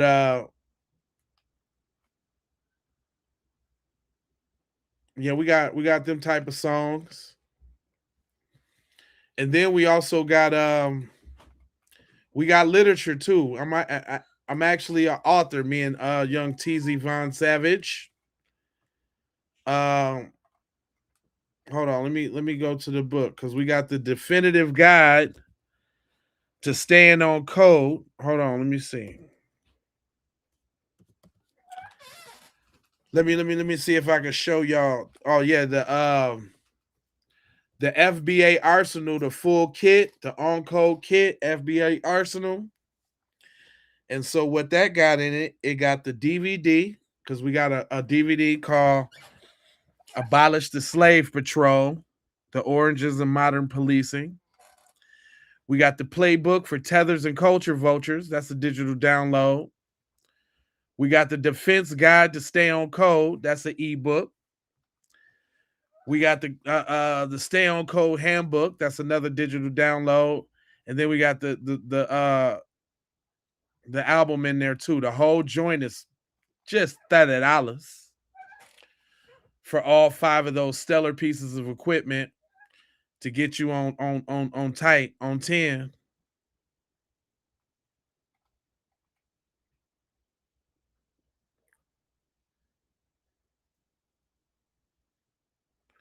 You know what I mean? So like we even kind of teaching it too, like in the definitive guide to staying on code. It says take your code application to the next level with its expanded guide. Dive into real world strategy, advanced breakdowns, community defense tactics, and next steps for cultural protection and FBA empowerment. Come on now. Somebody come on. You gotta tell me something. Them boys coming with that whoop whoops. So we got a couple things for y'all if y'all want to support the channel. You know, that's just how we get in. You know what I'm saying? Y'all know y'all gonna see me tomorrow. I'm sure there's gonna be more updates, but there's also some other cases that I want to introduce. If y'all don't know about the one case where matter of fact, I'll give y'all a little preview real quick. There's a case out right now. Let me see. I put it in the archives because I did want to flash to it real quick today just to kind of let y'all know where we going. But this one right here, man, this is terrible, dude.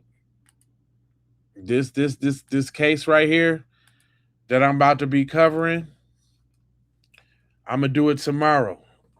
Matter of fact, nope, I ain't gonna show y'all none of it. I'm gonna do this as a short video tomorrow. I ain't gonna listen. What I'm finna start doing next week too is instead of just the live videos, there's gonna be some pre-recorded videos in between there. They're still gonna pop up as if I'm going live, but you will know because I'm gonna put in the title or the description or something pre-recorded, something to that effect. Because I want to make sure I get out more content on the week, right?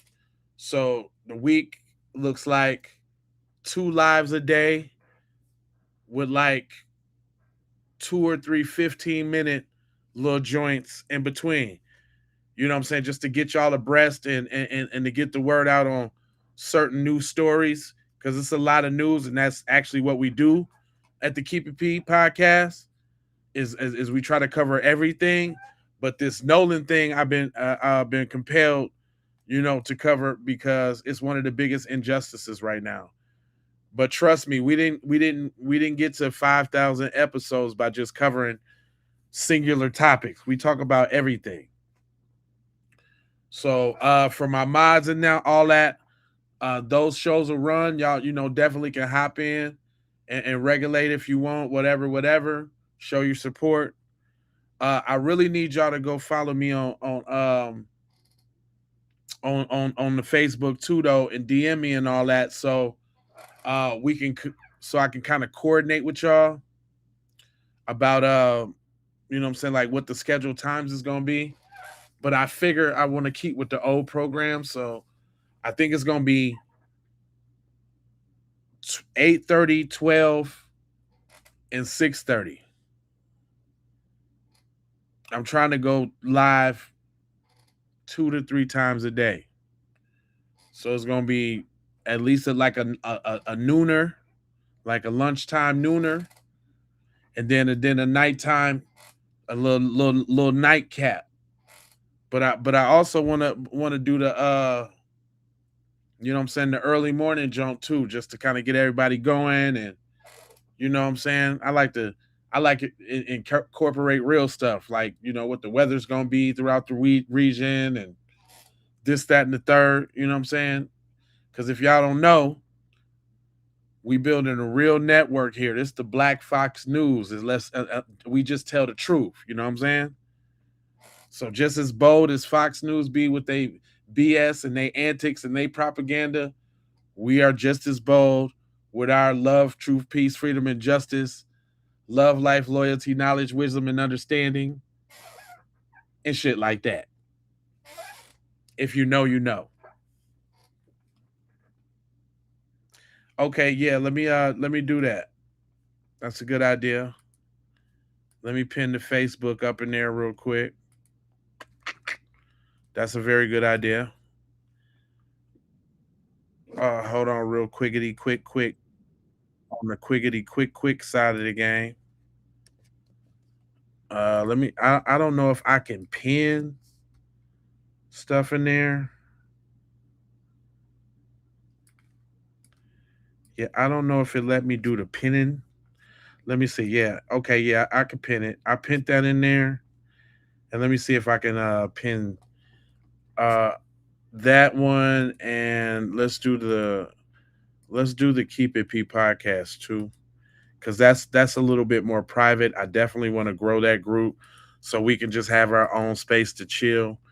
You know, I haven't really thought about the questions that I'm gonna ask, but before I let you in, but I usually look at everybody first. You know what I'm saying, before they come in there and try to do a good job of monitoring the spot. Of course, you can be. Yeah, you can be a moderator. If you want to be a moderator, there's a couple rules. We let the trolls troll until they start spamming the comment with like the same thing or stupid stuff. But yeah, moderator job for me is pretty easy, man. Just show love and make the family feel at home when they come in like you came in. You know, see how we welcomed you in? It's like, you know, that's the kind of environment that we want to keep over here, despite the riffraff. The riffraff is important though, because again, it's the yin and yang of this. We wouldn't be nowhere if we didn't have the yin yangs. This is the Keep It P podcast, John. I'm gonna pin that too. So I'm gonna put the pin on them. And I guess while we at it, I might as well do the TikTok, John. And we over there streaming on TikTok right now. We is over there streaming on TikTok right now, and I wish the TikTok people, man, was able to go over to the other channels on YouTube so y'all can join the conversation too. I hate that this program hasn't worked out the kinks enough to be able to decipher the stream. But look, this is what it looked like over there on TikTok. We live right now on TikTok, y'all. Straight up. Look, they got us live on TikTok. Check me out. Look, I'm looking at me, looking at us on TikTok. You dig what I'm saying? So I'm trying to make the moves to get us everywhere. Let me give you the two reasons why most Latino streamers were. So if y'all is on other platforms, I am active on other platforms as well. I'm trying to do. I'm also even on X, but I'm on X too, but they ain't giving us no rhythm over there. They ain't giving us no rhythm. That's the TikToker right there. I'm gonna see if I can leave them pinned up for future strings. That's a very good idea. I'm glad you said that.